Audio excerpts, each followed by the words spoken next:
your magic. But I'm sure it makes them friends. No, I don't know. No, because rabbis end up being about rabbi. Look, they're gonna become friends. Take my bet. $25. I agree. I agree. Take my bet. No, I Take my agree. bet. Yes. Yeah, I only accept payments in Bitcoin. Do you have Bitcoin? No, crypto freaks me out. She said she agrees with you. No, but yeah. Oh, she agrees Yes. with me. Okay, well, whoever disagrees with me, $25. I am willing to do it. I disagree with you that Palestinians aren't no one into a cares. conspiracy. No one cares. Nigga. Oh, he's gone. Okay, I moved him. Seriously, you were 49, man. We should do start. He's flirting with you, bro. You're gonna be friends. Is I'm 49, what do I need to teach you? Like if I need, مش I don't know خلاص شاطر يا دول انت بطل. أحسن وأنت بطل الكوكب. What are you talking about? You educate Hal all the time, and he's like 200 years old. Buttercup, Yeah, what's up? why did you call this room New York Times subscribers only? Oh, well, it started off, I always make these, like, rooms to talk about, like, Jew shit and Jew politics, and then all the Palestinians come and colonize. Like, I'll make it about the Holocaust or something, okay. and all the Palestinians will come. In all fairness, your I guess- conversation about New York Times was over when I came up on stage. There. They were talking about media bias, and then, as usual. And it's also not the Palestinians. It's the retarded Palestinians that you promote for some reason. Yes, it's all my fault, right? Like you? I'm not like that. I don't support Hamas. I think that. But you are retarded and you are Palestinian, so... I am, yeah. He's retarded except about Palestinians. Yeah, but I'm good retarded. There. Not all retardations are. He reminds me of Rick. He has like a ton of Jews friends. Like all the Jews love them, even though. Oh, here's we have a resistor. That is not true. It's okay, Jindib. You can't keep Jindib, that. are you with us? Edward, you said that you grew up in a refugee camp too? Yes, Glendale. But you live in the U.S. now, right? Yeah. Since about 5 years old. Explain. So you left when your family moved? Yeah, so my parents came here first. They were here for a few years and then went back, and then I was born over there and then stayed there for about 5 years and then came back here. So you don't remember much about growing up in a refugee camp, do you? Oh yeah, I mean I've been back pretty much every year since 5 years old. But you didn't go to school. Until 22. You didn't go to another school, right? No. I was only there mostly for the summers. So just on Those vacation. are the Palestinians who tell you احنا نزلنا على البلد ورحنا كون كنا في this type, you know, Judy? Yeah. Edward, do you know how, like, in the kindergarten, when kids like each other, they, like, tease each other? So take it in that context. I'm good, whatever. I mean, listen, he must have some sort of feelings for me if he's channeling me, right? Sending me private messages. Well, who's gonna pay me my 25? Show them your pink nipples. Maybe they'll pay you. Oh, you remember my pink nipple? They're somewhere. I don't know where they are, but there's some. You have to prove that he was white, and his thing is, white people. Only white people have pink nipples. So I posted a picture of me with my pink nipples, and then I got banned. Until today, my pink nipples are still out. I just want to tell you all I have brown nipples, okay? I don't identify as white because my I'm nipples interested in learning from Edward how he feels about having a family in the West Bank. Are you scared for them? Were you scared after October 7th? Did you try to relocate some of them? Because I remember after October 7th, I was very scared for my family. I even, at one point, when Iran was threatening to bomb that region, I begged my family to relocate to Jordan for a few weeks, and they said no. So I'm interested in learning because you have a family in the West Bank. When it comes to relocating, I almost relocated, but they wouldn't leave. One of my Who are you cousins. talking about? Like One your of my parents or your cousins. siblings? No, my cousins. My siblings are.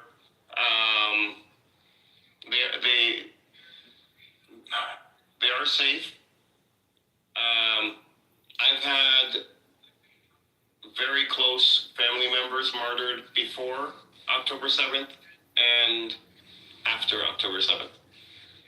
So I'm very close to what's happening in Sorry town. about that. Yeah, but of course I support them. I'm sure that. I'll get humble. I support them financially now. I support my brother financially, and he owns a supermarket, and I support him financially because he can't even get food into a supermarket. Yeah, Badaf, and I support my family financially too. I send them money every month. So who's gonna support me with the $25 because I just won the bet? Oh my God. Okay, I'm going to. If I really want to say it. I hope no. You're such a Jew. That's what I did. Why? Because he has pink nipples? No, because where's my $25? Which no one offered, by the way. That was very anti-Semitic, by the way. So only I can say it. The rest of you can. I'm a Jew too. I can say anti-Semitic things. Thank you You're very this much. part. Shut up. Yeah, you said I'm a Jew, so now I can be anti. Sure. Edward, what else have you tried to do? You get a passport today, Robbie. You made me happy. Take a one-day anti-Semitic. Tell them what you went through with your parents with the green cards. It was insane. They keep bringing I actually sponsored my parents for a green card, and they got it, and they find it really hard to be in the U.S. because they don't speak English, and it's very hard for them to live here because I go to work, How long ago did you move? 15 years ago. 50. So it's just a lot of the time they come, and after a few weeks they get antsy, they want to go back because they want to go see the neighbors, or they want to go see my aunts and uncles. It's a different, It's very different, yes. The shock, the culture. I mean, I've had my cousins married, women from the West Bank, and they have to go back and live there. I don't know, 3 or 4 times. I have 2 cousins that had to do that with their wives because they just couldn't get used to it.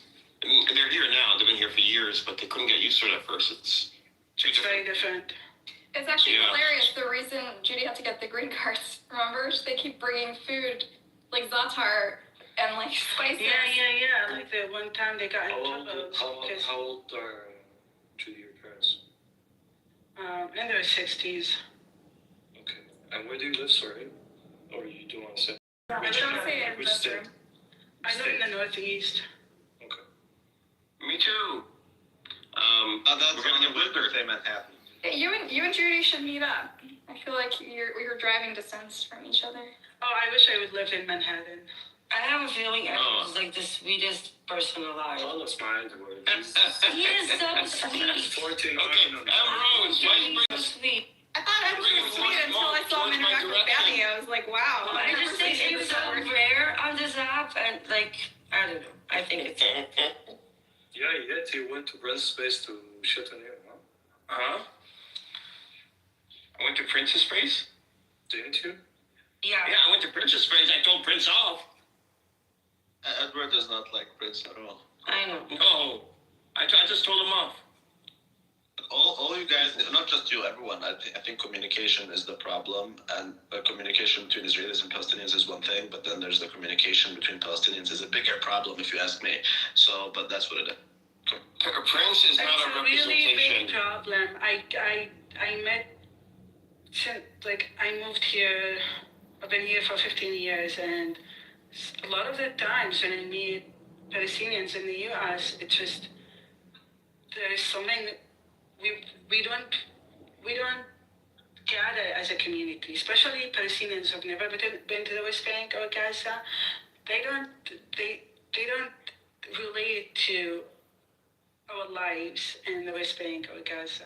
Yeah. And And you know why? Because a lot of us are disenfranchised from the movement due to reasons other than yours. You know, you as someone who's from the West Bank, but in general, like everything that is Palestine related that I see as a Palestinian, it has nothing to do with me. It just doesn't resonate with me. So Robert, where do you watch the news?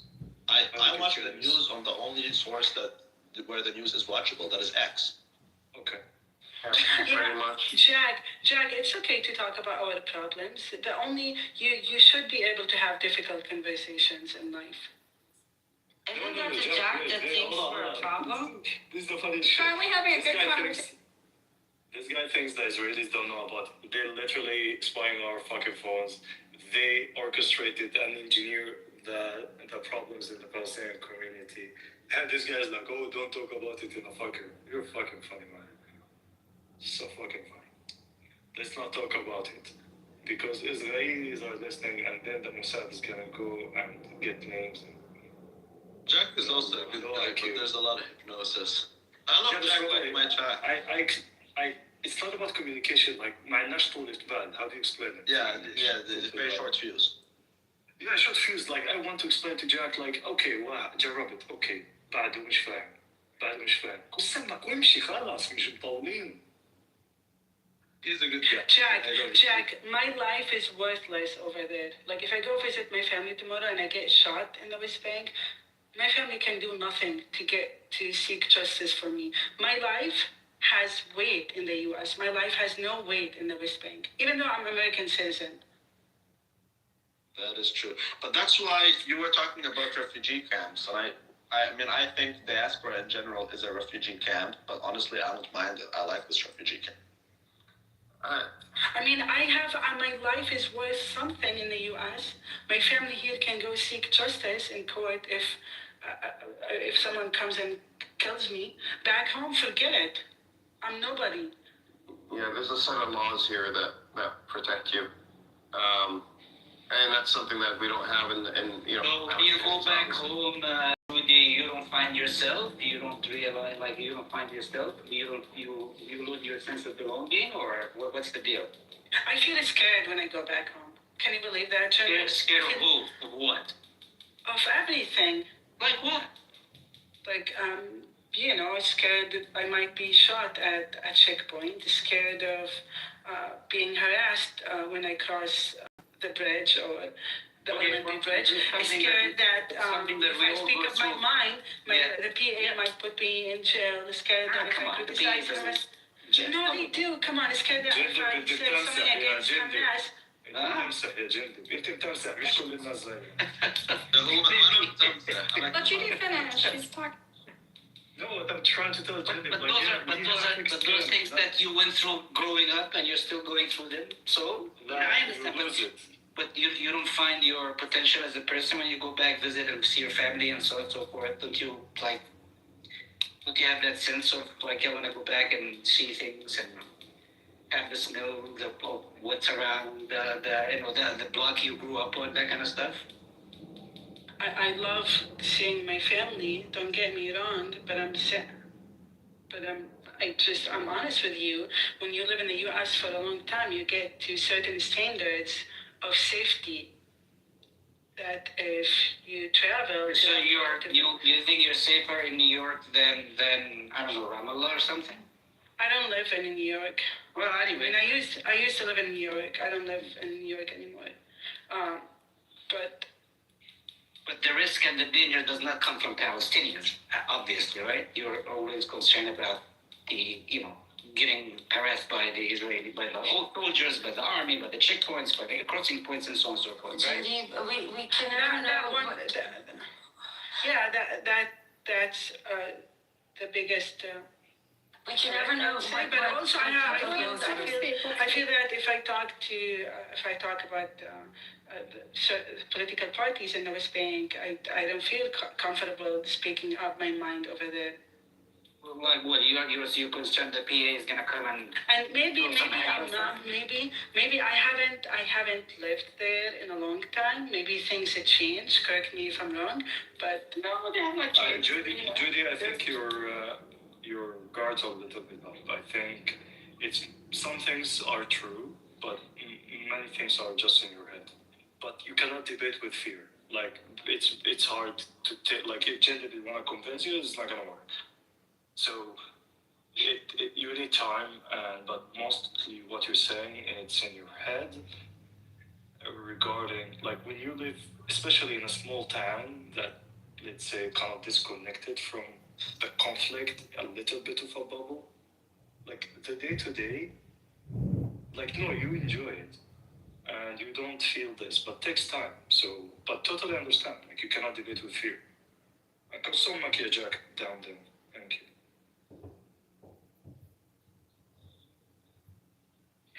Jack, No, I what's mean, your there's problem? fear. Look, there's Jack, fear, but can then you there's put apathy. Jack up on the? No, Put you're it a up. spy. Don't debate with him.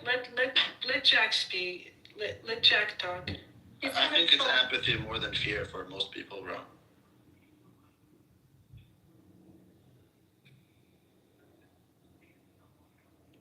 I do agree, Rabbi. The West Bank does feel like home, right, Judy? Like you do get like nostalgia around it. Like you want to bring your kids there. Yeah, sure. I have I miss visiting. I miss my family, and I do feel nostalgic. I wish I could visit more. How do you get in? From Jordan or from Tel Aviv? From Jordan. No, do you have to take the? Do you have a blue card? You have a blue card, don't you?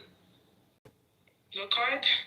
Do you take the Palestinian only, or where? Or do you take the foreigners? Just the Palestinians only. Yes. Oh, okay. That's a problem. Yeah. Anyway, Judy, you asked, what's my problem? I just find it kind of weird that you guys like almost come to give like your therapy session to other Jewish people and Israelis. And I don't know, I haven't really heard you talk, but there's another just filthy person on here who just has a really disgusting tongue.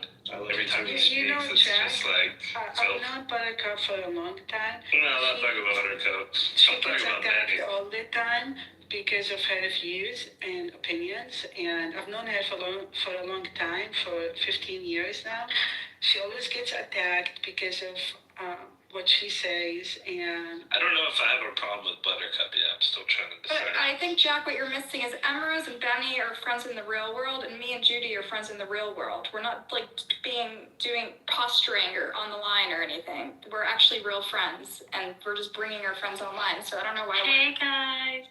You're It's misreading. cool. I have real friends in real life on this app too. I just None of you have friends. find everything you guys are doing and saying. No, definitely does not Some have. of the He people said you he's gonna find go to photos war. from. He's gonna go to war with you guys. That's right. He's gonna destroy you. Exactly. Wait a minute. So, Judy, you were friends with Buttercup since she was in her 20s? Yeah, By the way, we said. Benny Olive is sending me weird, like, sexual. yeah, Yeah, me too. He sent me one too. Very odd, bro. And this is the kind of people you have for me. So, Buttercup, when you ask why, like, what's the problem, you understand now that this guy's a fucking weirdo. Bro, but you're literally hanging out with people We who all share agree the that moods he's of women, bro, and like Bro, making stories. I don't deal with any people who act like this to each other. Like, really? I just don't. Really, Jack? No, I don't. I tell everyone not to do that. Same way. Oh my god. I don't allow that shit in my Lord. rooms. Just set up a whole room named Emerald and Buttercup. You know, okay, if that's the case, I'm gonna take this but moment I to tell the didn't. Israelis. Was that your room or You know exactly what he's gonna do in it. He's just gonna try to expose me. Why would you do that? Why would Was that you or do that? Prince, Jack? You weren't even the topic. That was Benny, fuckface over here. Jack, Yeah. what did you say in the comment about? Just a second, Judy. Jack. Just a second. I said you're a psyop. Okay, Why did you say that? because it makes him You sound like a psyop. She's a real person. I know her in the real world. Why are you defending Buttercup? Don't defend, Judy. Don't fucking defend, okay? Someone kind of Okay. Okay, great. Wait, Give him a wait. seat. Who said you're in charge, Benny? I'm not in charge. I'm just advising. Why are you pressing these women? Edward. These women have voices. Edward. And Rose, I'm protecting women. We're gonna be in charge. No, I'm protecting women. trust me. It's his role, bro. I love you guys. I never It's said fine. that. Jack's my friend. I don't care. We're having a conversation. Jack, so you guys like sit down in that room, you jerk each other. What did you guys do? Yeah, exactly. Your mom came and jerked us all off. I don't think- kind of conversation you How was lost it? How I was it? get. Oh, You guys went to a was room, great. you created a room. You don't That's what you guys do. offend each other, y'all just offend us because both of you don't Do we have to spend the next 1 hour? bro, this guy is literally a You know what? filthy You know what? I don't know. You know what? Everybody shut the fuck up. You're all a bunch of simps because all you men do is talk shit to each other. All you men do is talk shit to each other, and then the second anybody says anything slightly You're a resistor. disrespect towards a women, you're Resist hard. You see how these people talk? Ambrose, who are you to even talk It is about right. this? You're all jerking each other off. Shut the fuck up. You're all sitting in a circle jerking each other off. Why don't we as men, get in a circle and jerk each other off? We don't need these women. We don't Actually, I'm gonna get off this conversation. It's not. Yeah, this is really uncomfortable, guys. Why don't you just get him out? Alright, Saul, you're going down. Yeah. But why? Okay, no more You should keep the You should try to keep the conversation. What is a resist hard, Ambrose? What is that? Can we get the Israeli perspective on the We were resist having such a hard? nice conversation before, and we were just Yeah. making peace between Edward and Benny. Yeah, what's up? I think we just What's up? Continue.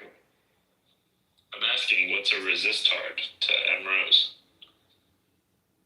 What do you think it is? Probably who People supports that recycle slogans without actually understanding anything. People who recycle slogans without Actually understanding. understanding anything. Why do you have to repeat every fucking line? But I feel the whole conflict on both Hey, are sides. you her like that or what, bro? She doesn't need you to white knight for her, bro. Just No, relax. but you keep repeating every fucking line, as if it is. She has a thick accent. You guys are from the same place. I don't fucking speak broken English. I'm trying to understand what she's saying. Fucking idiot. Again, people who recycle slogans but don't actually understand anything. But you just described like 99% of people on both sides. Edward, what's wrong with Yes. accents? Nothing is wrong with the accents. You like nothing. accents? It wasn't me that said it. I'm an open book. Go ahead, Yeah. ask. What's your take on Hamas? Fuck Hamas. Not my. Do you condemn Hamas? Fuck Hamas. Do you condemn Hamas? Fuck Hamas. I condemn I'm asking actions, not people. Benny Rose. I'm talking. Every time I hear Hamas, I need to say fuck Hamas. Okay, cool. Amazing.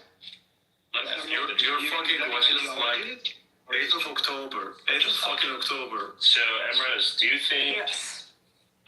if Hamas didn't do October 7th, what would be, I guess, what do you see as the logical Guys, steps for people in This Gaza? is too low IQ fucking discussion. We were having a better conversation about this shit. Do you like to answer the question? No, because you're a dumb fuck, man. I'm not talking to you, faggot. You're low IQ. You don't have to white knight for every Jew. All right, guys. All right, Benny. I mean, let him ask him. No, He doesn't know her. I don't He doesn't know fucking her. know her. Fuck 8th of Christ. 7th of October. Fuck. We don't need to. Dude, we get it. We get your Edward, we don't positions. need. We don't We give don't a need to fuck. ask that question. We know that we already see the consequences. We don't need to ask a hypothetical question. What do I'm you just think? asking, Ambrose, We do you want to already answer look the at the question or consequences. not? Look what happened after. Look at all the Zayreb. people. No, but that's what you're missing is I told them exactly, well, not Jack specifically, but I told them exactly that. Like, what do you think is going to happen after something like this? And they all said, oh, that's fine. What matters is the principle. I was like, okay, you choose to be retarded, play stupid games, win stupid prizes, and that's what People are more important than principles. No, but you guys notice, these questions, they keep asking, what do you think is gonna happen if Hamas يظل الغور قص say Rabbi, I told you, do you have fucking energy for this؟ قص سمك واللي بعده مش فاضيين Like, I need to I don't really interact. I don't really go into the Israeli-Palestinian. Like, Judy, why do you fucking answer? Imro's the same. I'm just giving you advice. Don't fall into this fucking trap, like, because some guy asked with this fucking voice. Who gives a fuck? Look, I mean, it boils down to this. That is, like, people... These guys, in general, come from a camp where it's like, what's taken by force can only be retrieved by force, and you know the whole drill. Will they do themselves, like, ask him, do you do yourself, like, are you willing to put a suicide vest and do next to the fucking embassy you live in? No. So, like, Exactly, and but that's I was surprised by a lot of these. You know what? A lot of these protests and the U.S. They go on and they chant slogans, and at the end of the march, they play music and they start dancing to Palestinian music, and I was shocked. Like, people are being killed over there, and you guys are dancing. It's just that it didn't sit well with me. وجندب كعبوك الخرا في الطرف مو برقص. Who told you? Who told you? I mean, something different, man. Be quiet. Well, no, if you say, they're gonna say Amir. Jindib, how much is the knafi blade today? How much is the what? The knafi blade. Like, خبزة knafi بيش. How much is the kilogram? يا حالة كنت الخبزي one plate. I don't know. You know, I can never think about it. I don't really know. خبزة كنافة مين؟ I don't know what that is. سموها خبزة؟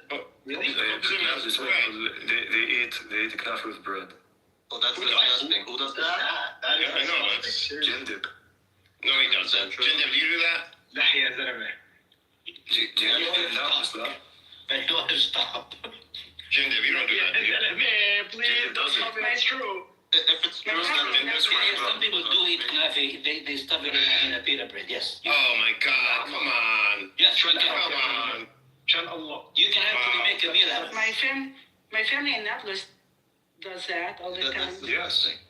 Oh my God! No, yeah, I agree with Rabbi. I don't think. It's a breakfast, guys. The best breakfast. What the fuck are you talking about? Best breakfast? It's not breakfast. Carbs on sugar. Breakfast.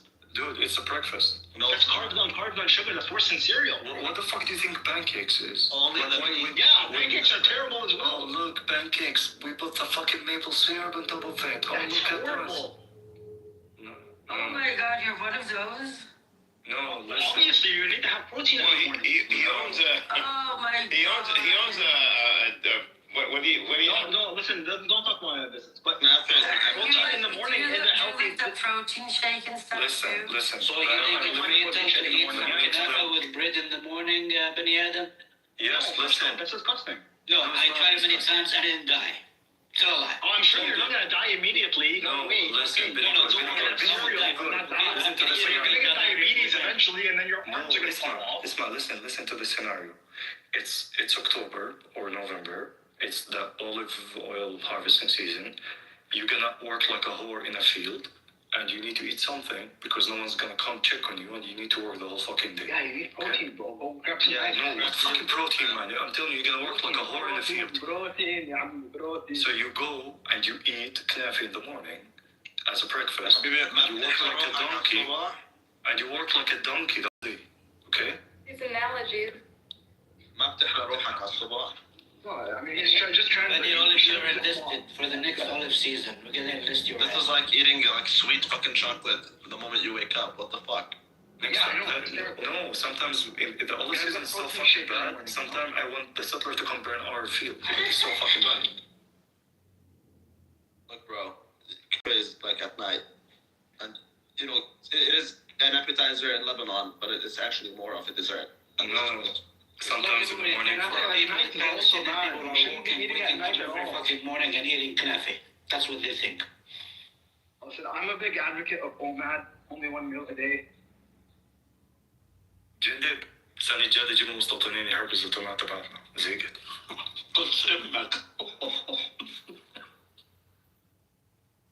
One meal a day does work. Edward, did you harvest olive? Did you inzit على البلد وقط زيتون؟ No, I wasn't. بعدين فتح طيزر كنت تنزل. my God, your language is so disgusting. No, it's a Palestinian term. It's called it's a Palestinian term. I Stuff Jindib, Africa. I did figs. I was forced to do figs and what's the trickery? Because you're taking issues with your profane language, profane mouth stuff. Yeah. Jindib, I said بنفضح تيزك. It's a term, no? It is, yes. It means you work so hard, you're tired, yeah. I haven't heard of it. It sounds very weird and It's very gay, yes, I know. Daniel, do you know what I found out this morning? Jindib hates Majadra too. What is this thing with Majadara? With people hate Majadara? I'll explain. Majadara is horrible, bro. You guys, you know what? The Israelis are right about you guys, man. Okay, the Israelis have chocolate hummus. No, we don't. Yes, you do, and I have proof. I have proof. It's an American thing. It's an American thing. It's not. No, it's not. Thing. It's an American. No, it's not. I googled it. They did. No, I googled it. They have it in Israel. I don't think it's a thing, but like somebody's done it. Somebody did it, but we did not invent it. Yeah, well, this is. Well, honestly, I don't know of any Arab that would invent it. I think the weirdest thing they called something musabbaha. Yeah, but that shouldn't even be a question. I mean, these guys have. That's just because they don't know how to say the how. Shit ever. Literally on the menu, it's called musabbaha. Break it up, Jindib. Wait, how do you say sweet? Is it like khelu? Yeah, hello. Khelu. How they say it? They don't say that. Yeah, they don't say that. Yeah. So they say khelu. Is that how you say it, Rose? Khelu, habibi. It's Haluk. Khelu. Like means well mannered. Sweet. That's not a word. Not in. No. قاعدة على الأخلاق يا بني. وما في أحلى من أخلاقي. The thing with the Majadra is very surprising. Like, I will tell you why. Jindib will come home. It's like, what did you cook? She say, Mjadara. The second day he comes home, what did you cook? Mjadara. Third day, Mjadara. Yeah, because it's easy. And it's Never happened. When I was a kid, I ran away. I mean, Mjadara, if it's made good, I don't eat it anymore, but I've never had a revulsion to it like you guys do. That's because your mother didn't do jadar every day, that's what. No, but you know what? My family does make fun of me because I always request fat. The chicken and the yeah. And they call it, like, my family calls it poor man's food.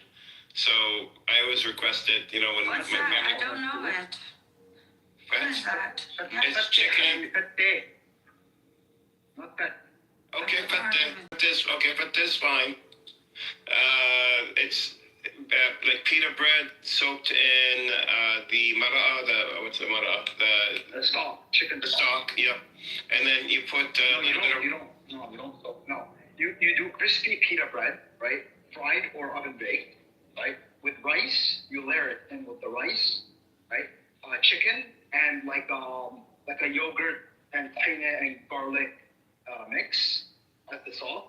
This is the Syrian version. This is the real version.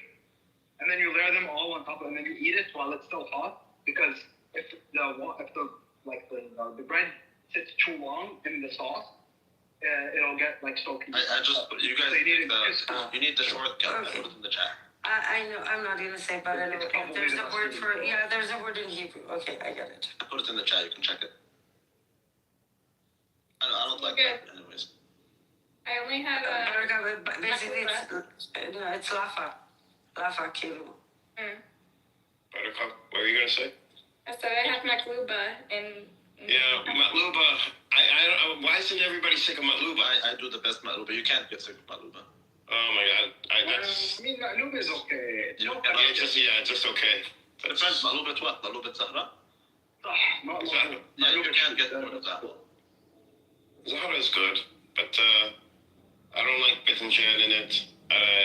Tomatoes are fine. Tomatoes are good. The batinjan is fine.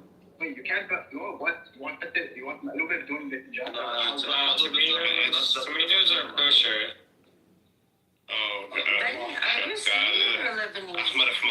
Syrian. Lebanese people are Syrian, but that's like a redundant question. Is that a good thing or a bad thing? Like, تفضل عليك. Wait, is he spinning? Who is this guy? Drunk David is who this guy is. He's my friend from New around. York. He's a good guy, but he's heavy on the alcohol. Yeah. You know, there's nothing wrong with that. There's nothing wrong Every with day, that. As long David. as There's he's nothing there. wrong with it. We're worried about you. I mean, I don't have one of those medals in the lower left though. Can I get? Oh, you know? No, I haven't got one yet. David. I'm gonna call my parents and be like, can you give me one of those medals? But as of right Do now, it without staggering or falling down like you usually do. first of all, you shouldn't say that. That's not nice. Do you want a tissue? It's not gonna stop until you kick him. I'm just not good. I know. It wouldn't. Okay, ladies. Jindip, I need to go. Princess sister is calling, so I need to leave. Thank you. I can't resist. Talk to you later. Why are you saying it like that? Bye, Benny Olive. See you later. What's up, Buttercup? Goodbye. Yeah. What's going on? Who's MJ? Do I know you? No, you don't. Okay. What brings you? No Mossad agents? You have a problem with Mossad agents? Well, there's nothing You're very wrong being suspicious. beside. Oh, You don't like I David? love What's going Epstein. on? I love Epstein. I mean, Randy, I never asked you, your boy being arrested. I just don't want all agents around me. That's it. What's so bad about that? Wait, so Randy, can I ask Randy, the fact that your boy got arrested, that's no bueno, right? Which boy got arrested? Your boy, Which one? that former prince. Oh, Prince Andrew. No, they let him out. Yeah, he looked really scared, I heard, that when they let him out. I saw his picture in jail and he looked befuddled.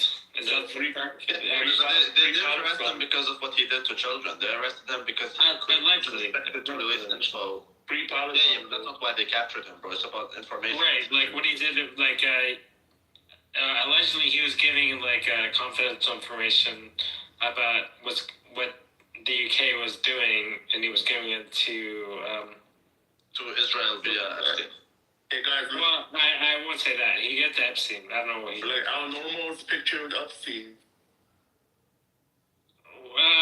Norm was not in the Epstein files, for the record. So. Well, he was directly involved with the JFK killing. Allegedly. Well, that's a very cool picture. I would like to have one. You want one? Just Yeah. take it. More than welcome to screenshot. Yeah, I'll back channel you. Cool. Yeah, Judy, that's why I didn't really want. I was worried about bringing Jack up because he and Benny don't get along. They just. Wait, hold on. I like Jack. I like him, but he and Benny are like they're like. Wait, the Palestinian Jack. Yeah, you still don't get it, Buttercup. It doesn't matter. They're in general. That's how they're like. They ostracized me a long time ago. They tell me I'm not Palestinian because I disagree with them. Are you aware of that? No. Right. So Yeah, I'm there's aware. nothing special going on here. Yeah, I won't say, but I won't say who, but somebody told me you better not hang out with that Randy guy. Yeah, why? Am I gonna? I was like, it was too late. I met him in person. I was like, well, you shouldn't do that again. I was like, well, I'm gonna do it anyway. I met you 3 times. So when they say, Yeah. I have a question. Like when they say, oh, you're not Palestinian. What do they mean by that? Well, because I helped so many Palestinians. I've been supporting my family for a long time now, and I don't know. I can tell you exactly what it is. She's not Palestinian. If speaking my mind will disturb me from being Palestinian. The thing is, no one likes baby killers. That's the thing, right? That has nothing to do with it, bro. Well, maybe you should not kill babies as a Palestinian. I'm not an activist in any way, shape, and form. That's not why. It's just simply that it started because I disagree with Hamas, and I think that there's ways to resist, and there's ways that cost you more than they benefit you, and it's just not in line with my values. I'm not saying all Muslims are like that, but me personally, I'm a Christian. And I also believe in like freedom, and I believe the Palestinian should have the right to choose the Israeli side if he wants to. You know what I mean? So, but so we clearly have different values, and as a result, I'm automatically a traitor, and my blood is halal. If you know what I'm saying. Yeah, but I said that your blood is halal. Yeah, they did say my blood is halal, and then they started saying that they should kill all the Christians in Palestine. Yeah, it's just this wild, bro. And then, did you mention them there is no Palestine, so they can't kill? Actually, I don't care about that. You don't understand it. Like, you can call it Israel. I don't care. Most Palestinians don't care, bro. They just want like rights, you know. If the Palestinians can live in a country called Israel and they live like normal citizens, bro, I don't mind it. Then I support Israel. No problem. I wouldn't care what they call it. I don't. They call it Israel. Yeah, that's Should we introduce Saul to Palestinians who oppose Hamas? Because we had a room here. There will be. Of course, I know they exist. They don't just exist. They're like. Yeah, but so our President Trump is with the Board of Peace is trying to make it possible. We have been here for thousands of years. What are you talking about? Who said Palestinians who oppose Hamas don't exist? Who said that? Most of us don't like Hamas, but we don't get to speak. Look, bro, honestly, I would understand. Yeah, but it doesn't matter. It doesn't matter. Because, like, the new Board of Peace, they're giving the whole thing. So no one cares about the Board of Peace. I'm just telling you what it is. It seems like Palestinians agree with Hamas because these are the only Palestinians who get to speak, basically. That's just what it is. What about the PLO? I don't know a single one likes Hamas, bro. I don't know a single one in my real life who likes Hamas. Saul is let me introduce you. Guys, Saul's a pro-Palestinian activist in America who's fiercely pro-Hamas, and he's confused that some Palestinians don't share them. I'm not confused at all. Okay, why are you yelling? What's your favorite thing about Hamas? Top favorite things about Hamas, Saul? Oh my God! Look, we had this discussion before. I don't remember if it was. But Hamas is a terrorist organization. Okay, Can I respond? The statement that I made was that the only actual, resistance for Gaza is Hamas. Okay, Gaza. I mean, yes, but we're not talking about. Look, I wasn't talking about the West Bank, okay? But somebody had brought up the point that there are more Hamas supporters in the West Bank than there are. Okay, that there are more Hamas supporters in the West Bank than there are in Gaza, which I don't know if it was true. You know why so? Because the people in the West Bank haven't been affected on the same level like the people in Gaza. Are you Palestinian? First things first. No, I'm not Palestinian. Whoa, you're not Palestinian? I mean, what are we saying here, bro? What are we... Where are you from? No, I was like impressed by his emphaticness. He's so enthusiastic for Hamas. But he's like yelling Palestinians. I mean, where is he from? He can be from like George Schmo from. He's a white guy. Yeah, but from Morocco. Speaking on our behalf, that's my issue. I've been telling you for ages. Like, none of these people are Palestinian. None of them. Listen. Yeah, I'm like Palestinian. I can. I thought it might enlighten him a little. That's all. If anything, I am reluctantly pro-Hamas temporarily because of the siege in Gaza. Okay. Temporarily. What does that mean? It means that's different than what you said earlier. You were enthusiastically pro-Hamas. No. Because people love to put narratives in other people. I've noticed with this community. Well, you're making a narrative right now. Stop. Please let me know because I witnessed it. As soone as somebody leaves one of these rooms, so you're not even from there. All right, David, mute up. David, let me speak, please. The second somebody leaves these rooms, people start putting words in people's mouths, and they're not here to defend against that. It happened with me. It happened with other people while I was here, and these other people weren't in the rooms. I never said I said I was pro-Hamas. Yes, I did, but I didn't say like. It's reluctant, if anything. And look, when Ace was here, we basically had the same opinion on it. She was a little less enthusiastic. Who is A? She's not Palestinian. She's not even a Palestinian as well. Indian. And you're not a Palestinian either. So like, what are you doing here? It's a group of non-Palestinians telling us how. But that's the. I'm not telling anyone that they need to support Hamas. I'm not. That's not my position at all. Hamas. It's Hamas. So Yeah, it's pronounced you know, and this is the rhetoric. This is the rhetoric, and this is what's so sad. Why are you pushing pro-Palestinians away with this sort of rhetoric? You're not pro-Palestine. You're pro-Hamas. There's a huge difference. You're boo. Yeah, as Palestinians, don't. We thank you for your help. We don't want it. If Palestinians don't support Hamas and they want freedom from their rule over Gaza, I support them. Okay. Yeah. Thank you very much. Okay, good. We came full circle. This is great. Everyone, give him a round of applause. Yeah. We give a round of applause. How about you focus on the Epstein file? My position is still the same. But again, when it comes to Palestinians saying they want someone else to be in charge of Gaza, which is also what Hamas has said, you know. So what is your point? He doesn't get it. Do you understand that I would rather have Israel? I would rather live under Israel than under Hamas. Do you understand that? Can you comprehend that? I mean, I think that's crazy, but okay, that's I understand that crazy, and I respect that, but that's my perspective. Who has money and power and logistics and? Okay, I'm just trying to tell you that you're not necessarily helping, even when you think you are. If there was ever a choice to support a neutral third party, you know, I mean, obviously, okay, there's the Palestinian Authority, there's Fatah, but you know, like they're basically ineffective and have been ineffective. Not that Hamas is any more effective. That doesn't mean I should join that. But if the Palestinian Authority gained more power, if Fatah gained more power, I would support them over Hamas. Okay?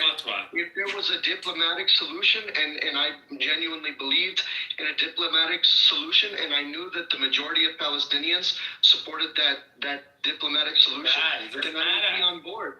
Because but you keep on going, and you're on board with something. Most Palestinians he doesn't get it. Yeah, he doesn't get it. Most Palestinians don't want Hamas. I grew up in the West Bank, and I've never felt that any of the Palestinian leaders cared about me or my family in the West Bank. That is true. But you still don't support Hamas because Saul thinks that he's helping the Palestinians. They are the worst. So, Judy, you remember? Let her finish. Okay. They don't care about Palestinian lives. A lot of them don't even live in Gaza or the West Bank. They talk from Qatar and from Turkey. I was gonna say, Judy, you remember when Yasser Arafat was living in a chalet in Paris? He was telling all the Palestinians, like, this is what you should do. Meanwhile, he's living in like in a $2 million chalet in Paris. They have been using us for 75 years. Exactly. It's time to. You know, Yasser Arafat died a billionaire. Right? That's why Trump is bringing the board of peace to make sure, like, you know, there's. David, yeah, we heard about it. We're very excited about it. Using my family. Nothing is gonna happen with them. We got traumatized during the second Intifada. I'm traumatized, you know, like when I run into police cars, sometimes I freak out. I started shaking sometimes, like that. It wasn't the right way to live, or for a child to grow up, and just because they just wanted to have money, millions of dollars, and in the government wasting time on this shit. Look, bro, you have the right to support Hamas, bro. You don't have to. No, you don't have the right to. Actually, if you're supporting Hamas, then I want your name and I want to put you on the list. Let me. I would never directly send. What's your name? What's your name? No, that's even worse. What you're saying is, my name is. You want a terrorist organization for me, not for you. That's what you're saying. No. I'm saying if there's an option to send aid, obviously Israel blocks all aid coming in. You know, if there's an option to. Of course, matters Hamas. Of course, because it's a terrorist. If I have a choice to not support Hamas and to offer aid and support to Palestinians in Gaza without any intervention by You Hamas. can support people in Gaza, but you don't have to blow people up. Do you understand that the average guy in Gaza would be much happier and better off without Hamas? Do you understand that? Yeah, they want nothing to do with you. With all due respect, actually, no due respect. They want nothing to do with But you you. think you're helping them by supporting exactly where they're in the deep shit that they're in. Yeah, you're part of the problem, so just saying. Okay, that's fine. It's not. I want your name so I can give it to my FBI. I got multiple. Buttercup, you met my family. You met my parents. Yeah, they invited me to their house. They invited me to Nablus for what's it called? Did you have kanafa with bread? Makuba.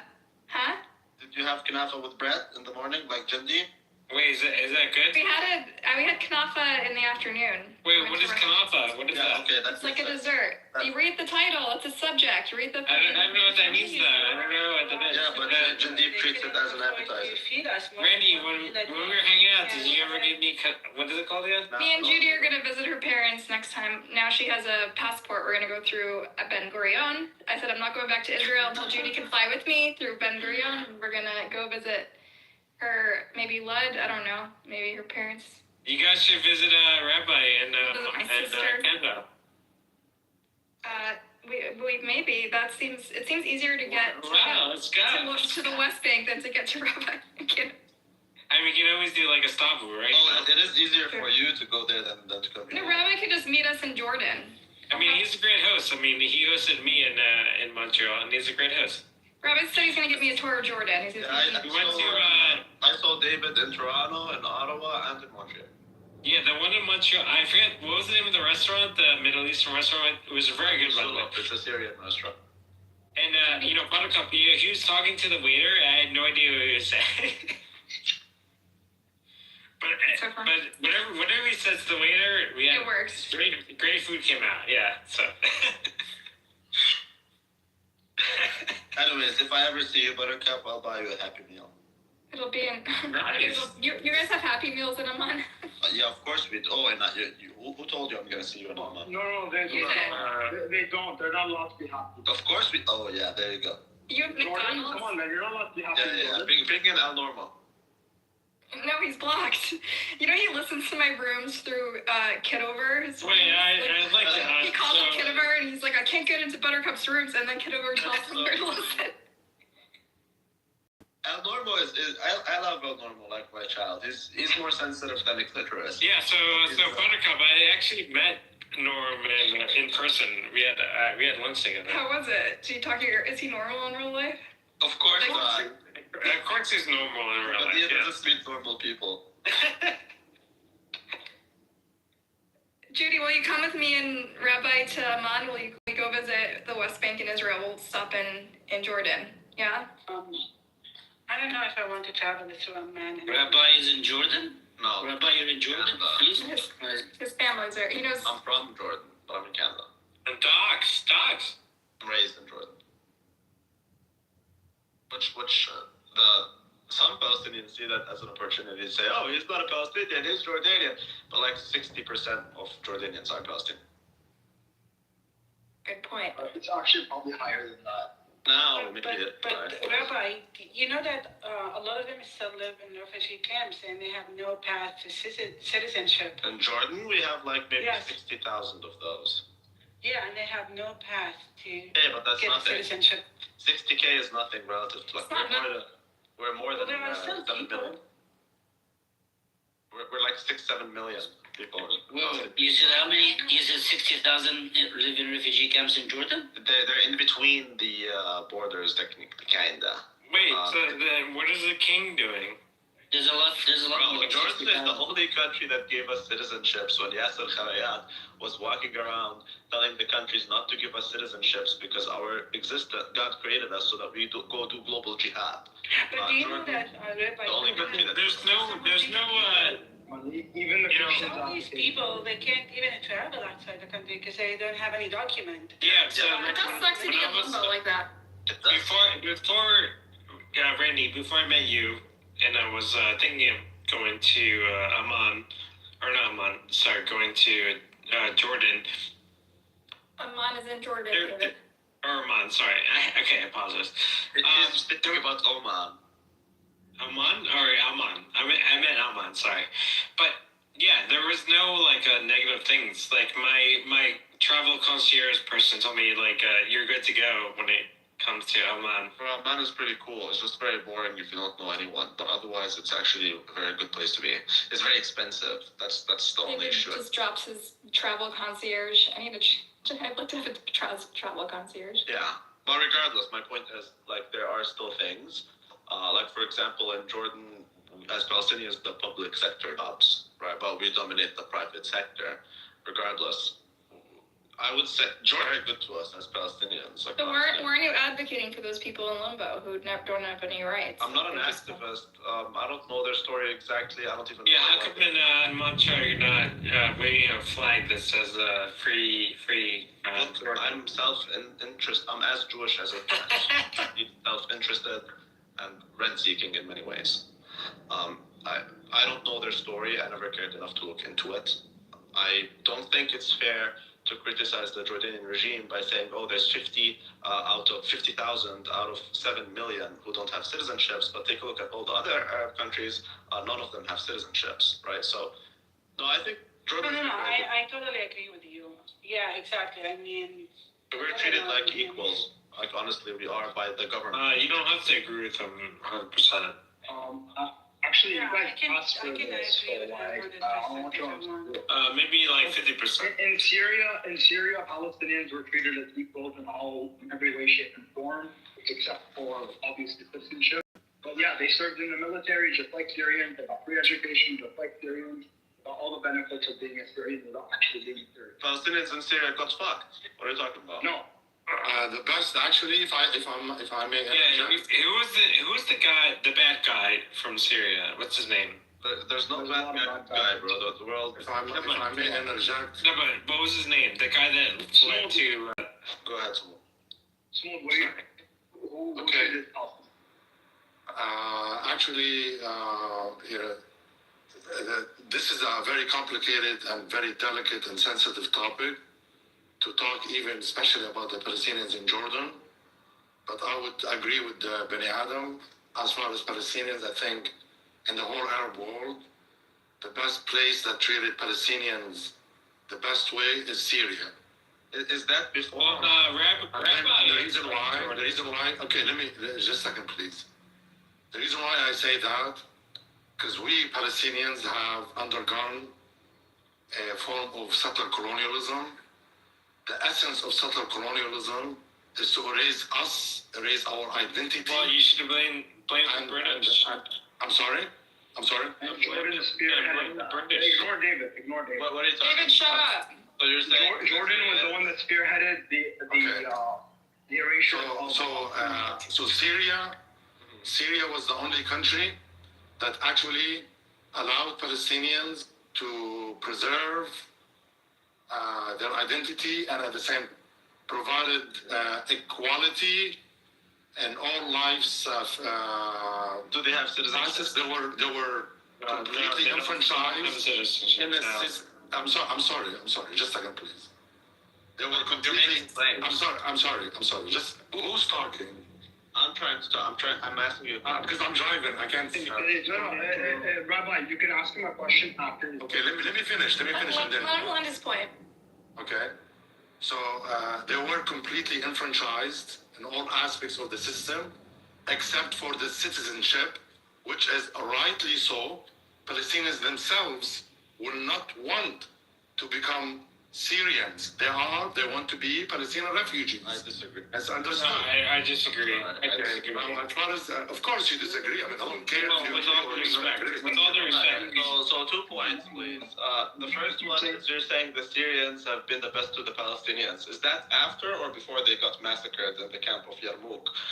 Number one. Number two. That's number one. Okay. Well, when you're saying the Palestinians got equality, yet they don't even have citizenships because the Palestinians don't want citizenships, or is that because Yasser Arafat told you not to give them citizenship so that they remain eternally in limbo, so that the only way for them to have a life is to go back to their land, so-called land, so that they can fight and do global jihad? You don't get to practice. You can answer you now. Determination, and then claim that I'm better off under your silly leadership.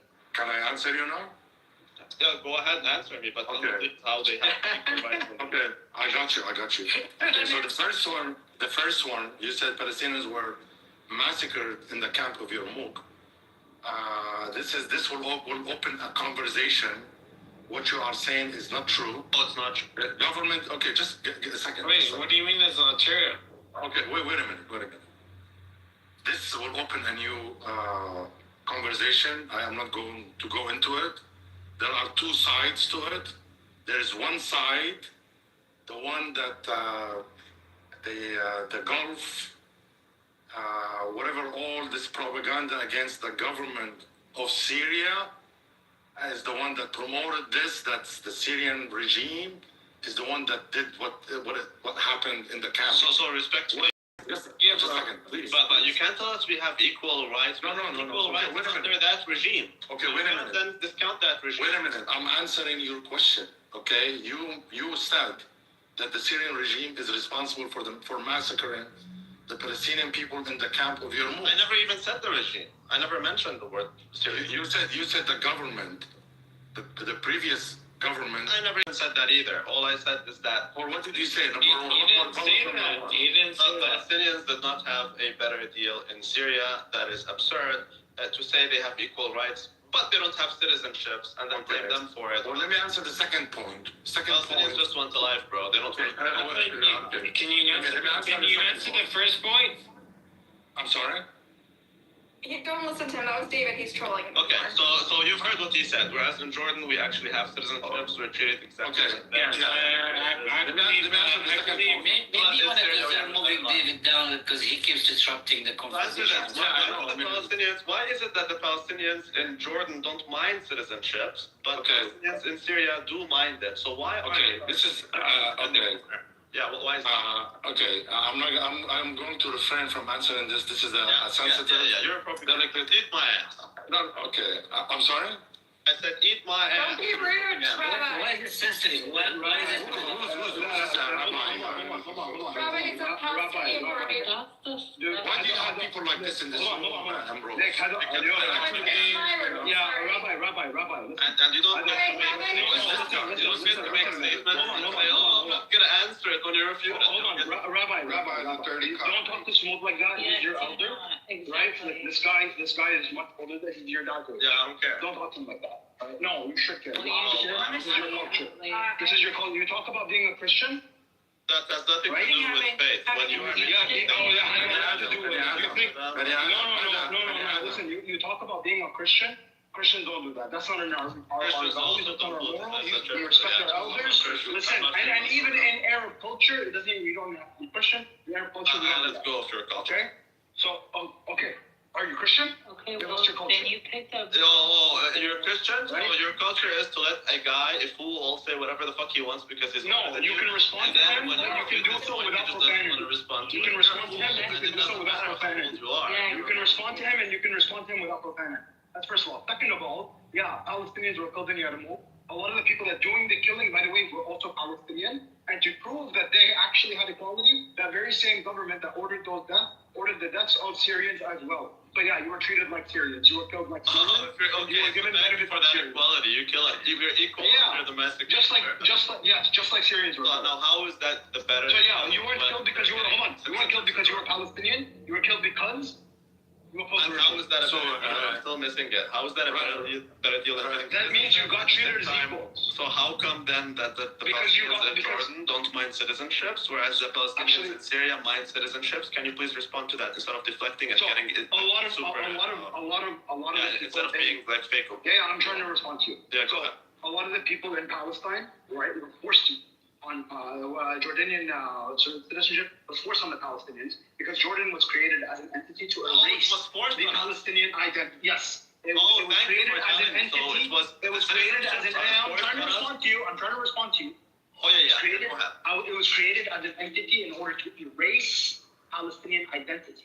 Oh, thank you. This for is the one Zionist regime backed them, and they have a long history of collaboration with Western colonial powers, as well as the Israeli regime. This is why when the Palestinians tried to overthrow the monarchy with the help of the Syrians, by the way, they do that? it was Black September. Oh, Black September, because you see, I try not to be profane, but it's difficult with you idiots. By the way, when it comes to Black September, most Palestinians do not even get involved. By the way, that's not Palestinians, that's the PLO. You're confusing things. Maybe. Who is the If you really want to be مين هذا؟ Yeah, you're yet to explain how come you think that لا فلسطيني أردني. Yeah, how come do you say that? Based on what? This guy, I mean, I'm sorry, Rose. Who's in the room? I mean, on the black. What's the matter, Simone? Bring a person. Rabbi, just shut your mouth just for a minute. You bring a person who's naive, immature, does not know shit about the history of Jordan and Palestine, and he's only running his mouth.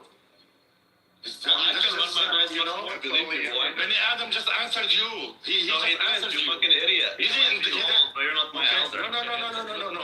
You are below my feet. You are stupid. You are below my feet. Rabbi, behave yourself. You are a piece of shit. You are a piece of shit. Something bad. Okay, the debate is whether the Syrians or the Jordanians were better to Palestinian refugees. Yeah, obviously That's the debate. He has no clue what he's saying. Samud and Benny Goy think it's the Syrians. Rabbi insists the Jordanians Yeah, have There's a little explanation that I understand. Hold your horses for a second. The Syrian Shut your mouth. I want you to ask. horses will Shut your mouth. the Syrian government. All right. Only Jindab, please. Unmute yourself, Jindab. Rabbi, kus أختك يا Rabbi. No, I said only Jindab talks. Jindab was going to clear there. Damn. What the hell's the matter with you guys? This is the first time I've seen smooth person, by the way. Okay, so Syria had... kus أمك يا Rabbi. Syria used... Man? What a faggot. This piece of shit. Yeah, go cry a river, old man. Buttercup, can you mod me for a second? Don't mod me. Mod Syria. أختك يا Rabbi. Yeah, go cry a river, old man. Maybe one day you'll become an actual man. تعال هنيك أختك يا Rabbi. Well, why? Calm down, guys. The fuck? What a stupid loser. Who is this guy? I've never spoken to him. Is he Palestinian? Well, I'm the one that your sister Who is talks this guy? to. He's Palestinian. I like older women, as you might know. Stop. Shit. Rabbi, you're going to go down. He has- Sorry, you're out of line. He has a different... Why would a person like this? He has a different idea. He has a different Think idea. about it. He has a different idea. He has a different If you bring idea. someone like I was this, a hypersensitive. Shut the fuck up, both of you. Fuck up on our behalf. Why is everyone getting pissed off? All right, I only want to hear from Jindab. How about you take your resistance? Stop talking, Rabbi. Is everyone getting kus pissed off? أمك يا Rabbi. كنت إما لا إمك لأنك ستك بأبرد من المنتاج. يا خش لك يا Rabbi. He's a troll. He's just a troll mood. He's trying to provoke. Jindab. Yeah, that's what I'm trying to do. He pissed me off. I've never been pissed off. I don't care. Well, tell me when I fuck your wife. Who is this guy? Most likely, I mean, he's not Palestinian. Most likely. Okay, whatever. Yeah, if you disagree with this nigger, you're not a Palestinian. أردني يا خش لك. Yeah, I'm Palestinian ابن المنتاج. You guys, it doesn't matter. Like, I want to hear from Jindab. I'm still missing the whole thing. I mean, what was the conversation about? We're fighting over whether Syria or Simply he's Jordan are unable better to to respond to certain questions, and he gets overly sensitive and being offended when he is confronted, and then he hides behind his age. So What gives you respect is your contact, not your age. You fucking Rabbi, I'm sorry, you can't talk to him that way. What I understood so All right, far, I moved him down.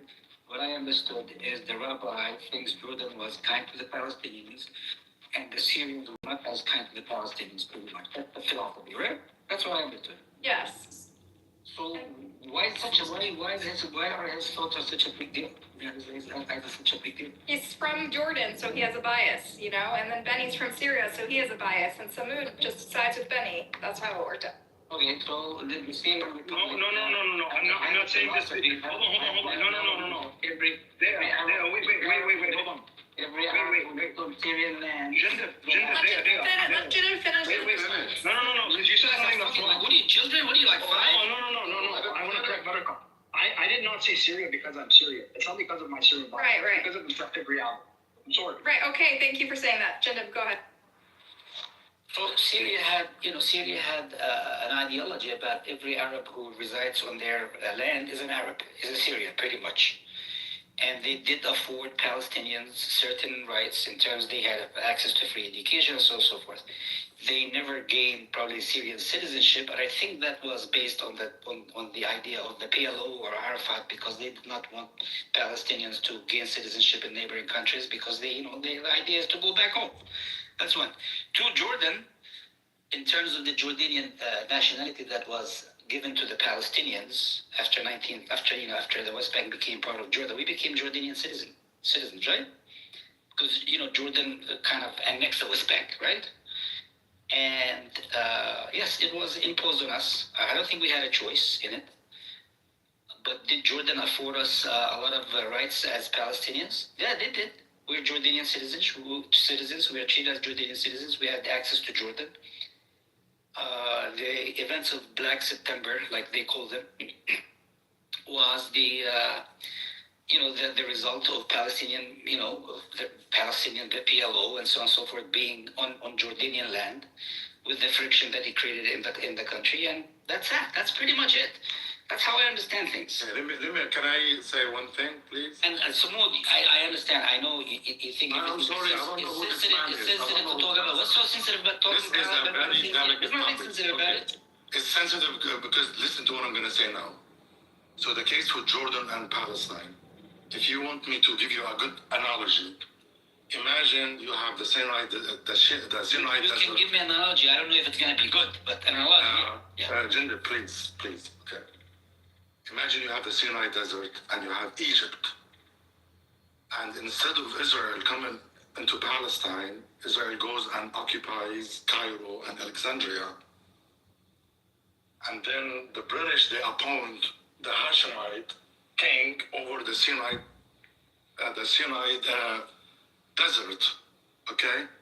And create a country out of a people who, very, very few people, nothing, everything, okay. Very primitive way of living. Yeah, that's the history lesson.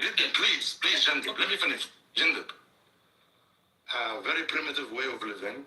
And then people of Cairo and Alexandria and all are become refugees in the Sinai Desert.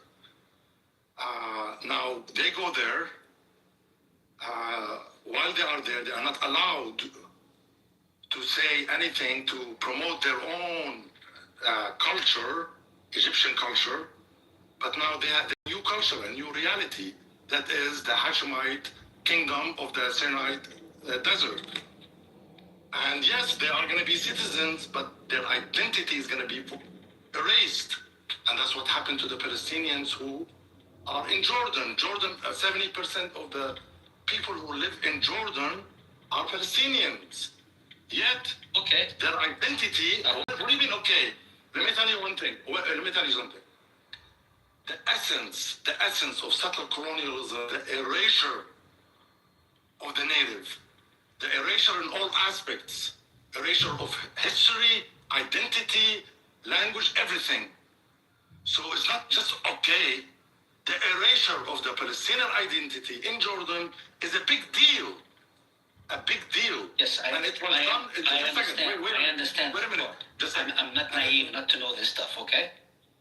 It's done systematically and by design. And there I understand. I understand, but we're not talking about that stuff. We're talking about this. We are talking about which country treated, and that's why I came up to answer which country treated Palestinians the best. And I said, when we speak, from a settler colonialist perspective, Syria is the country that actually treated Palestinians the best out of all the countries. Now, Palestinians in Lebanon do have the right to promote their own identity, but they are placed under apartheid. They are completely disenfranchised from the system. whereas in Syria, they are enfranchised. You said Syria, you mentioned one thing, which is not fair. You said, yes, Syria gave him some or certain rights. No, Syria gave Palestinians all rights, except for citizenship. That's exactly what I said. What am I, I'm not disputing what you said. That's what you said, yeah, okay. I'm not disputing the history. Yeah. I understand the history. And that's why when It's just you went berserk on the guy because he thought that the Palestinians were treated less or treated better in Jordan than in Syria. The guy, Bani Adam, answered him. He gave him an answer. I don't know if Bani Adam is still in the room. He answered him. This guy is immature. What he says, I don't know if he says it, what he's saying, if it's out of ignorance or he's on purpose. Like when he said about Black September, he said, oh, Palestinians there was the PLO. What do you mean the PLO? What is this? I've never heard of something like this. The PLO was a representative of the Palestinian people, especially in the 60s and 70s. You could not separate the Palestinian people from the PLO. Okay, so you want to fault the presence of the Palestinians on Jordanian in Jordan at the time for the events of Black September? I'm sorry. Like you refuse to point the finger at the events of Black September in Jordan because of the presence of the Palestinians in Jordan? Isn't that like that? No, I don't understand the question. I refuse to what again? To accept the idea that the presence of Palestinians in Jordan, led by the PLO, it created that kind of problem for the Palestinians and Jordanians. Okay, that's a different. I mean, I'm sorry. I feel bad. I'm sad that you say something like this. I feel sad you say something like this. I feel sad that you talk about resistance. You say it's a problem. I didn't say no problem. Palestinians created a problem in Jordan in the 60s? Who? Palestinians created a problem in Jordan? You don't think their presence in Jordan was an issue for Jordan? No, it wasn't. What are you talking about? No, it wasn't. I'll tell you why. You know who started Black September? It wasn't the PLO. It was the DFLP specifically. The DFLP leader was Jordanian. Okay. He was Jordanian. Okay. He wasn't even Palestinian. Okay. Why? Because the king, the monarchy in Jordan was not even it was not even Jordanian. They were fucking from the Hijaz. They were imposed. I understand all this stuff. But they're just very basic history things. It's not Palestinians that created the problem. It's not the PLO that created the problem. It's the British that created the problem by imposing a foreign monarchy. I'll take it. I'll accept it. I'll take it. But it was a problem. But it was a problem, right? It was a problem not because of the PLO. It was a problem whatever the reason behind it is, it doesn't matter. No, it matters because you said it was the PLO, the existence of the PLO in Jordan that created the problem. It's not the existence of the monarchy that created the problem. Hypothetically speaking, even if the Palestinian, like there was nothing that happened, all the Palestinians were still in Palestine, it's very likely that the Jordanians would have still rose up against the monarchy because the monarchy was foreign imposed. And by the way, Bani Adam, it wasn't only Palestinians. Also, a lot of Jordanians fought with the Palestinians within the. That's what I said. Yeah. It wasn't. Yeah, I mean, I understand all this. It's not like I'm old enough to have lived those fucking events. Okay. I understand this stuff. Yeah, I know. You used to sit behind Jesus in grade school again. Yeah, me and Jesus went to the same fucking school. I'm as old as Jesus. Okay, I'm gonna go, guys. I'm sorry. I apologize if I got. This guy, I mean, I'm sorry. I mean, who is this man? He really pissed me off. I mean, he started. I was very respectful to him. He started saying things about me, for I don't know, like calling me stupid or something. Without me, I mean, I didn't say anything to him. Yeah, he has an effect on a lot of people. Right? So I don't. Who is that? I mean, he's below my feet. I mean, what is? I know. Man, listen, he has an effect on a lot of people, and I didn't expect it from you, to be honest. He can kiss my ass. I mean, who is this guy? So what? I'm old. So what? If he's gonna be, a low level like this,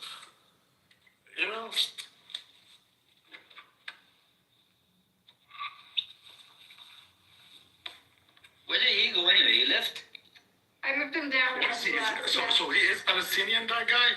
No, he's Palestinian. I don't know him, but I know he's Canadian, and I know he's a Greek Orthodox guy. I mean, he's a guy with Palestinian stock. Yeah, he's a very smart guy. I think he's very sharp. He's very smart. It's just he has different ideas about different things. That's all. What I heard from him, he's very stupid. I think you misread Two things he mentioned. Two things he mentioned. 2 points about Syria and also about Jordan. I mean, Beni Adam right away. I'm happy. Beni Adam answered, gave him an answer. When I said it's complicated, I didn't want to mention what Beni Adam said, but Beni Adam answered him. And also when he talked about Syria, all he did, he's just reiterated or regurgitated what the propaganda says, like the Syrian regime is the one that committed the massacre in the camp of Yarmouk.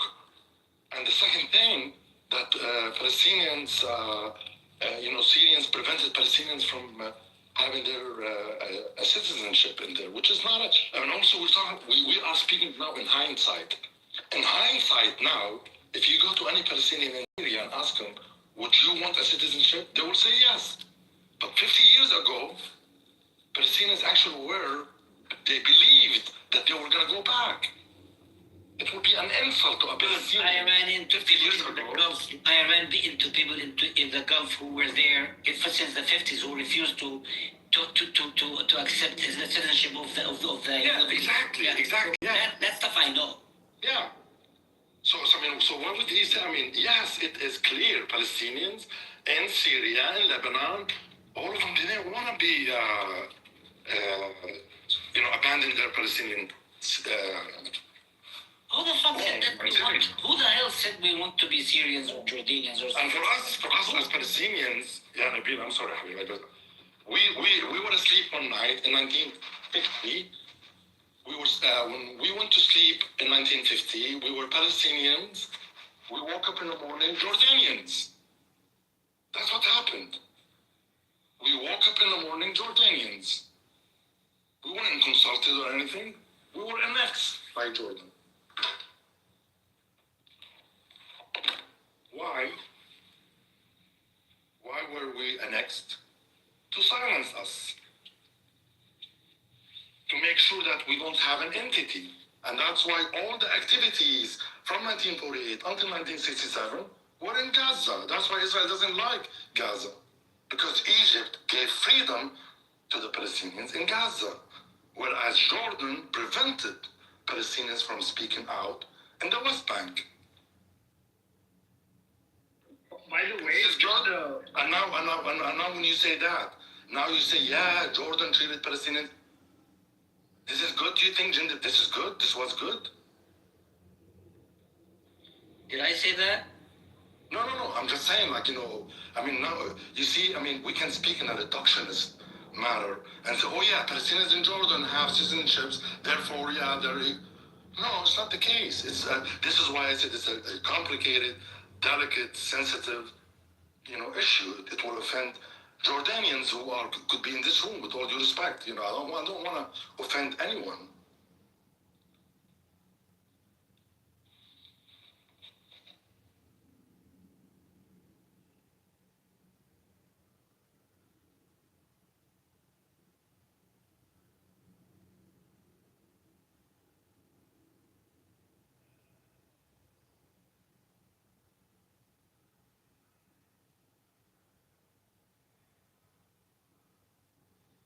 Again, I apologize, guys. I'm going to go ahead and go now. Thank you. You don't have to apologize. All right, whatever. I've never seen him that way. Rabbi, he's talented. You can get a rise out of anyone.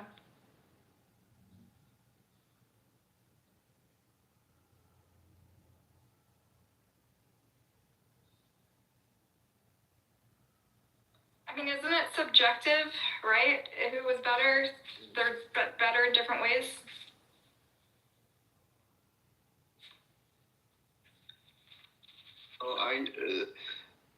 For me, most of the Palestinian diaspora that I know, they are living in Jordan, but I've heard from both sides that neither country really treats them, as equals. And there's We don't really care what issues your on. opinion is, so no offense. Okay, because I know people living in Jordan and Syria, both who are citizens. I mean, I'm sorry, I don't bring them with me. I should bring all my people from tandem, whatever. But it's not about my opinion. We're still just processing saying, what just right happened, here. so we're not like Can going over somebody everything. tell me what happened? Rabbi's a little like this. He just provokes people. He'll offend you for sure in the near future. He's just he's kind of a character. He's very autistic, very provocative, extremely. He's also very disrespectful. Extremely disrespectful. And he disrespected this guy who's like an academic and speaks in like PhD dissertation, And so. But he disrespected Samud? Really? Yeah. Yeah, he's extremely disrespectful. No. He doesn't care. He doesn't really have Motherfucker. He's a lot like your friend Benny, actually. Like, really just unhinged, and you can't. That's true. I'm surprised they got along because when they first met each other, they were like repelled by each other, and now they're like besties. They were like repelled. But we got one good thing out of Rabbi today. Yeah. Yeah, Butternutter. What did I get out of him? Everyone calls me Butternutter. They've been called Butternutter. I think Buttercup deserves like a round of applause. That was a really good conversation. Yes. Yeah, great conversation, Butternutter. It's just sometimes things deteriorate into a very, very strange place. Sometimes I feel, people are very childish when they talk about and discuss issues like these. Good issues. You were just having a good conversation. Just because someone's idea is different than yours, you don't have to attack him and go fucking bananas. Just calm down. It's not worth anything. Nothing will come out of it anyway. Isn't it amazing that we regard a normal conversation as a rare event? No, it's not that rare, Memories. Once in a while, magic happens on this app. You just, a lot of times it's chaos and toxic, and once in a while, you, like, something, right? I mean, I feel like... I think you managed the situation well, and you kept a good balance. You did. All the toxic Palestinians stormed out, and then we were left with the same people, and so we had a good conversation. Sometimes it works out that way. I did nothing. According to you, two of them were two of the most toxic ones, but somehow it worked. What do you mean? The people who I'm saying Rabbi and Olive, like two very toxic ones. Yeah, but they had like a straight. Once in a while, you'll see like two people who are like really crazy that like have just a strange chemistry. I think it's more at the minute that there's a normal conversation, literally people talking to each other like adults. It's a different situation. I also knew that Rabbi and Benny have the same political views. Like they sound alike. Like when I hear them talk, like they're very similar in the way they see the. You will never say this. No, they're not. You have to accept that Benny is very brutal. Very short, but very brutal though. He is very, very brutal. But Rabbis were nihilistic. Rabbi doesn't want to say Rabbi doesn't like yellow either. I have to be honest that the brutality that Benny has is very prevalent in the Middle East. It's very normal. Nobody takes it really that hard. Like it's I don't know. Maybe it's just me, but. No, people are toxic on this app, but you just have, like read the rules. We're Middle Eastern. I don't know. We're very vulgar, and it's somehow okay. I think. In a way, it's just sometimes how vulgar are we? Not that vulgar. No, but sometimes we cuss just to like. Okay, I'm sorry if this is going to sound horrible, but how sometimes only after you have you're intimate with your partner can have an actual conversation because it's out of the way. So it's kind of the same thing. They need to fight and get it out of the way, and then they can talk. But it's just like nobody takes it to like. I don't know. It's not that.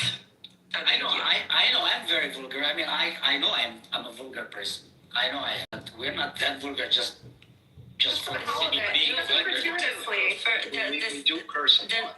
The mainstream for us seems insane to outsiders. No. If if you go into Arabic rooms, Arab-speaking rooms, there's a bunch of dudes. This is the kind of rhetoric you see, but it's not Also constructive, in right? Hebrew. Okay, I don't know. And on this app, if there's like you walk into a room where it's all like a bunch of Arab dudes, like you hear them talking really loud, and Fatima for some reason it gets very vulgar. No, but like if we're talking about you politics, haven't been to the proper Arab rooms, by the way. it starts to get very tedious when we're trying to have a normal conversation and people are talking about their sticking penises in each other's eyes. That's why I think it's more used, like it's more an internal thing. Like internally, it doesn't affect anyone, but I think externally maybe. But who am I kidding? They know exactly what they're doing when they're cussing people that don't get it. They know exactly what they're actually. Yeah. You know, I like saying fuck the shop, so. Fuck me. It's not like cursing per se. I can't even like it's like it's kind of like just a It's very like descriptive. no, but it's also like get to know people a little bit and their intentions before you jump down their throat and assume they're like your enemy, you know? It's just easier to have a conversation if people aren't always going straight to fuck your mom, you know? Honestly, Buttercup, you haven't been to the proper Arab rooms. This is very common. Like, yes, it is. It really is. It like devolves into like cursing each other out, and each other's mothers, and each other's religions, and each other's gods. I just and said that, then Benny. like 2 minutes later, things I have been to. In a way, you have to buy your seat at the table. Yeah, but we're not doing that here, Benny. We don't have to have that decorum in this room. No, I've been to those Arab rooms. I walk in and they tell me to fuck my mom, and then I walk out. But it's like let's let people get that shit out of the way because you know they're gonna run out of steam, and then eventually, hopefully, we get to like. They shouldn't be cussing you, but if they're cussing each other, don't take it too hard. No. I have a lot of Arab friends. This is very normal, and I agree. But okay. You can't. Middle Eastern people can say this about themselves. You can't say this about them. Literally, I have Arab ancestry. Whatever. It doesn't matter. Say that. This is just like if you hang out. It's just an observation. But like I said, most of my friends from other countries are Arab. So I'm used to it. It's normal. And I'm a very vulgar person, but I don't fit in with Americans because I think most Americans are more soft-spoken and they get very easily offended. So it's easier for me to talk to Arabs than it is for me to talk to Americans. Listen, we can all. No one's offended by cursing. This isn't about. We're not prudes. The problem is just we're trying to maintain a conversation, and it was getting out of hand. It's not productive. Yeah. I mean, it was messy for a while, and It's just tedious. Okay, like. Yeah. No, I agree. It gets old. I don't know. They enjoy it. That's the thing. Like Arabs enjoy the cursing each other out and each other's gods and mothers. You're very creative, huh? Yeah. I wish they were more creative, but it was just fucking each other's sisters. It's like be at least. No. It gets much more. They can become really. Let me tell you a story. Olive did a meme. He was fighting with this Canadian Egyptian lady, and he did a meme of his emoji, like his PFP, his picture that is like an emoji that everybody knows, standing on top of her mother's grave with a robe, like a Hugh Hefner robe, and the caption said, "That's disappointing." No. That's creativity. Okay. That's classic. Too much. Don't do that, kid, because it moved up. That was our next. Next. That's like posting pictures of people's graves and. It was a cartoon. It was a cartoon. Pepe, calm down. Amazing. It's just. Yeah. Respectfully, weren't you friends with William that did entire videos and productions on pro-Palestinian spaces? So, yep. William who? Oh, Pepe is friends with the guy William. Yeah. Who's? Weren't you friends with British William, like from Yehuda Spaces? The guy who used to do all the clips? I was cool with Yehuda, and so he would always bring me up in his rooms. We met in, Nelson. They used to Nelson. Oh my God, you're so slow. Yes, I know Nelson. Yes. Yeah, I met Yehuda through there. I don't know who this William I've guy been is. watching you on Spaces for 2 years. I've seen I know who you are. Mm-hmm. Are you drunk? No, I'm literally leaving the fucking grocery store. This is very weird. No, I think I know who you're talking about. Does he have like a kind of like some facial hair, like a little chubby?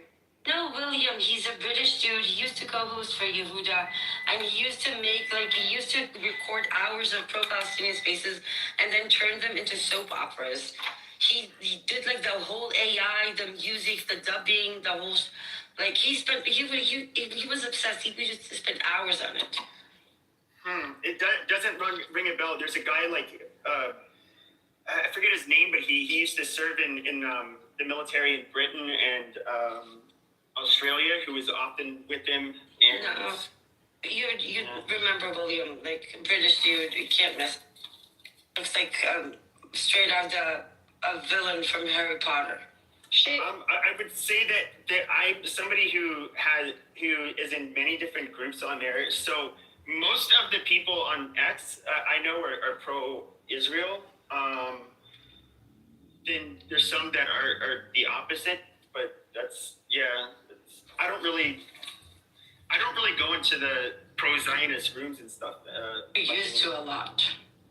Well, it's just like I met people in there, mainly from like Nelson's space. And then Come on, you sat for hours on Yehuda's space. Come on. Yeah. And Yehuda didn't always talk about Israel. Oh, no? He would talk about a lot of shit, but, when it, but yeah, I liked Yehuda. I thought he was cool. Do you not like him? Yehuda's a piece of shit. Oh, I don't know. There was another girl, she still does like big rooms. She was following me, and then her name is like Stealth Medical or some shit like that. Oh, come on, David, don't be an idiot. You know who Stuff is. Yeah. And she wouldn't bring me up on stage and stuff, but then like, I don't know, I guess she saw me in Yehuda's room and Yehuda was saying stuff about her. Yeah, Yehuda is like a liberal Zionist. Canadian Stuff is a hardcore right-wing MAGA Zionist on steroids. Mm-hmm. They had a big beef. Yeah, those are, and then I've been in Zico's spaces a couple times. Those are the only real ones that are standing out to me. Okay, so for the record, Zico is an Israeli guy that likes to take pride in the fact that his father used to cut the balls off Palestinians when they came to Palestine, and has once posted a picture of a murdered child in Gaza with the caption, "Rest in pieces." That's the people you want to hang out with. Great. Well, I said I've been in his space a couple of times. I'm not, like outside, after the war first kicked off and Nelson and them stopped making rooms, I'm not really that connected to the conflict, like a lot of the Jews and Palestinians. I've been watching you for 2 years. I know where you've been and what you've done. Actually, there is one place. So do you know who Zaganel is? Or Boxing MD? Those are the spaces for the last year and a half I've largely been in. You're not helping yourself. Well, they're right-wingers. It's all, I mean, fine. Honestly, I still can't get over the Catholic breakfast. That's just the Catholic what? No, Catholic. Oh, okay. Catholic for breakfast. Like I'm still thinking about that. That's really fucked up. Dude, I agree. Did you see that interview with Mike Huckabee? I watched half of it so far. Dude, that was so cringe. I can't believe Mike Huckabee. For the record, I hate Christian Zionists. They're heretical, but I can't believe he said that part out loud where he said, "Oh yeah, I think Israel should have and control." Like it would be allowed, yeah. That is so stupid. Did you see they released a joint condemnation? Basically, every single Arab country plus every single Muslim country released a joint condemnation. They're telling America this guy needs to step down. Like immediately. Seriously, you can't take our what the fuck is wrong? To be fair, I don't even know if Israel's how much that's a point of view of Israelis. Like evangelical Christians it's the logical conclusion. It's a logical conclusion if you believe that that land is given to you by Seriously, God. it doesn't matter if there isn't a single Israelite that thinks that. The fact that he would say that publicly on camera is insane. Yeah. But it's a logical conclusion. Like, how do you come to the conclusion that this is that God gave them this land without recognizing that God gave them the whole of the land? No. God didn't give anybody the land. No. I'm not saying that he did. I'm saying like, if you are to believe that Jews have a biblical right to that land, then you have to acknowledge. Oh yeah, Carlson Jews have a biblical right to the whole. Yeah, the logical, conclusion. Deduction is that. Yeah, there's no running away from it. We can't even agree biblically on a geographical, Oh my God, you're so stupid. I agree. God was not very descriptive because he said Nile to the Euphrates, but he didn't indicate how far north and how far south. It's a weird God. Exactly. Right? But Nile to the Euphrates at least covers Syria, Lebanon, Jordan, Palestine, Egypt.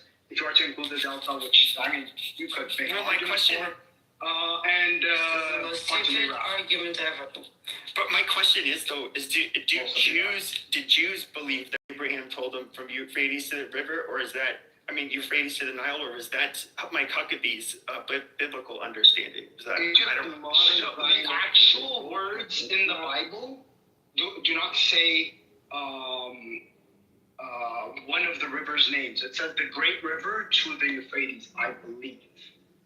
I'll double check it. But it's always been understood. It really doesn't matter. It really doesn't matter. Seriously, it does not matter. Nobody's going, nobody cares.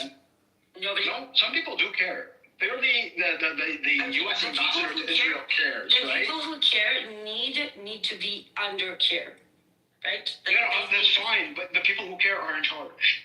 So that matters. That's true. Yeah.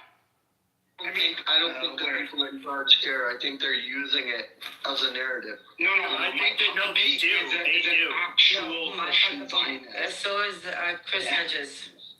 Like the Christian. Yeah, there's a bunch of. So they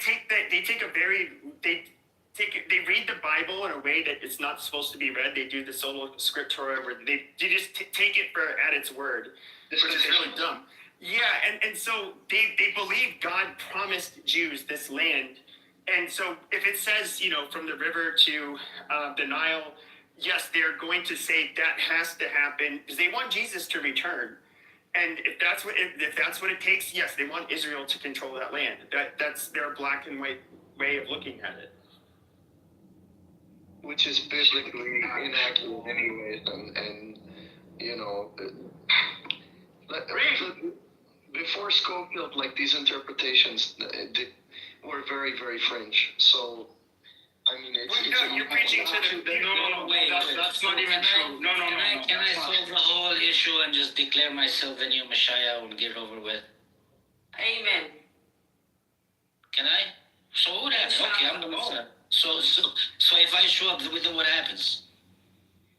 Peace will be... I think we should put you on a white donkey and color your beard white, and we'll tell them that you're the Messiah, and that's it. It's okay. All right, sure. Start. So the actual Hebrew in the Bible says... The best idea we had for ending the occupation in the past. Listen, the actual Hebrew in the Bible says in 15:18 Genesis, Min al-Nahar Misrahim, which is from the river of Egypt, to the great river Euphrates, Parahat. Aprat. So, what is it? Aprat. Aprat? Okay, yeah. Well, it's without the ha, because it's Ha-Nahar, like the river. River. Yeah. So anyway, yeah, it literally says Nile. No, so I would agree with you. Or Egypt. As somebody who's raised Catholic, the dispensationalism, it is so fucking cringe. And we look at Israel as the church.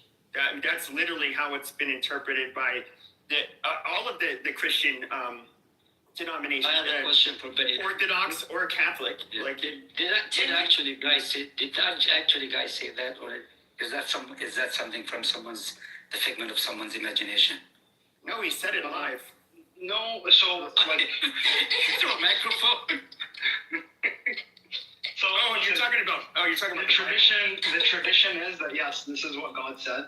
Now, if you want my interpretation, I am deeply heretical in some respects, but it's irrelevant because even if you were to take the interpretation that God said this, right? This covenant was broken because they rejected Dear Christ. God, okay, I'm sorry. Dude. Do you literally believe Everybody's going crazy. It's a fictional book. Okay. Do you literally believe that God spoke to someone and he told him those words that I'm going to promise you this land from the river? You want my personal opinion or the church's opinion? Any opinion. That makes sense. Okay, it's nothing is going to make sense. Because it doesn't make sense. Then I don't want to. Okay, then don't ask questions for answers. You're not going to It just doesn't add up. It just doesn't add up. Okay, it doesn't. Yes, not everything that doesn't add up for you doesn't Someone mean imagined this shit and wrote it down. That's it. Okay, if that's what you want to believe, that's fine. But there's a lot of people who believe that this is what God said, and those people have a lot of power. Okay, So you're gonna live in that reality. Okay, but did they always? Can I just say something?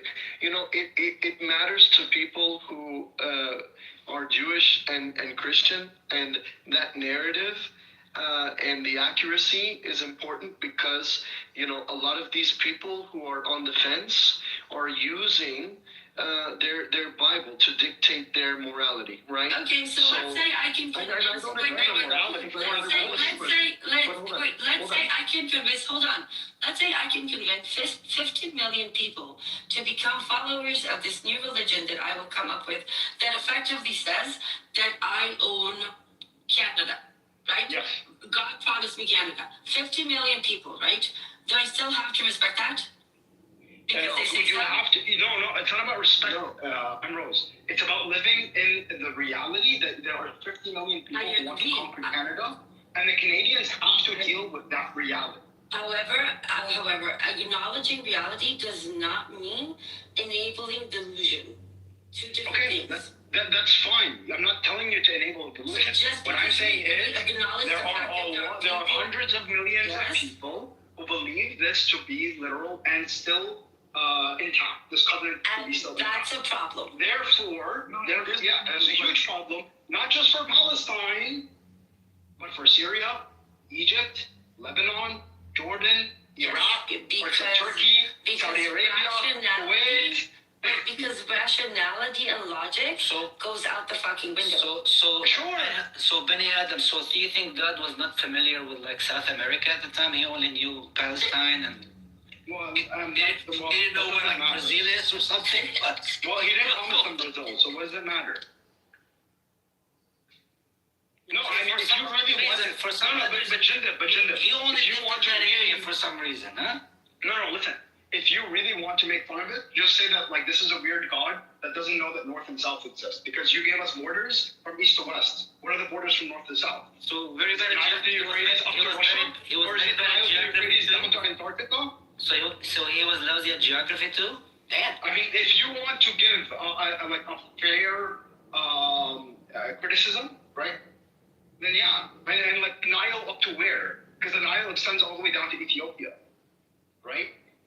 You do know that scientific analysis showed that there were at least 4 different writers and patterns that you can recognize in the original Bible, right? It is a collection of texts. Now, I don't want to disregard. Not in the Torah, but yeah. Yes, but it's been. You're talking about the Tanakh, not the Torah. Hold on, that's not the point.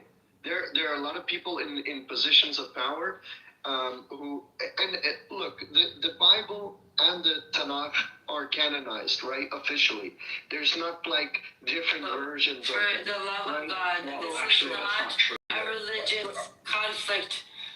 I'm not saying it's for some people it is. But Ambrose, for evangelical Christians, it is absolutely a religious conflict. They put their religion above our own country. That is why they have this fanatical support for, they want Jesus to return. I don't know how else to put it. Yeah, well, and I want to say one thing because this is relevant to me because my mother is evangelical Christian, right? My mother is someone I recently convinced to switch sides on the Zionist issue. You know, so look, there are lots of people. Obviously, this is well to me because she's my mother, but you know, there's lots of people like my mother who are only Zionist because of propaganda. Can I ask you what convinced her? I'm sorry, what? What convinced her? We're at the same time. She's evangelical. He said he flipped her. What turned her? What flipped her from supporting Zionism to? I educated her about the Schofield Bible specifically and how it was used to basically to inform all future interpretations. How is the Schofield Bible in any shape or form related to fucking Palestine? Oh, because the American support for Exactly. Israel is because of the Schofield Bible that evangelicals use, and basically it was like a Bible that had for every verse it would give you the moral or of the story, the lesson, and how it should be taken. Yeah, and so it took a very literal reading of the Bible. Like for example, when they say Israel, the world will go to war with Israel. Traditional Christian teachings have been that Israel is basically the word of Jesus. You see, Jindeep, the problem is that the majority of the people between the river and the sea are not religious people at all. Even the most psychotic Zionists, the majority of them are not religious people. And to my best knowledge, the majority of Palestinian society is not extremely conservative. And we somehow are being controlled and manipulated by fucking maniacs who think God actually parted the sea in two and spoke to people. I wonder why this is our life. You people are nuts. I don't know, because God came by many years ago. He stopped here. Did he knock on the door, or did he just like welcome himself in? Yes, that's the problem. I always have those questions in my head, and why did he go somewhere else? Why did he go to North America? Why did he go to China? Why wasn't he in China at the time? Was he in China? Was he familiar with China? It's the weather. Maybe, yeah. Or the food. You guys can make fun of it as much as you want. The fact of the matter is, the people who believe this stuff have the control. So you have to deal with it as a reality. That's our way of dealing with it. What do you want us to do? You know what? You should do. Let me answer that. For the record, neither me nor Jindeep voted for those people. I'm not saying you did. But you did. All the Americans here. I'm not American. I don't know. Whoever's American on stage. Yeah, no, but even they're not necessarily every American voted, or they didn't necessarily vote for Trump, or whatever it is. The point is, right? And by the way, we don't blame people for who they voted. We don't blame, like, you can't blame someone for voting. I don't know. Really? I can't blame someone for voting for bad people? Melissa, it seems like the most basic thing. Rose, the problem with America is that, like, the Republicans, it's a Big Tent party, and so the problem is that America has become dumb. Not necessarily stupid. No, I'm serious. The majority of America are not intelligent people.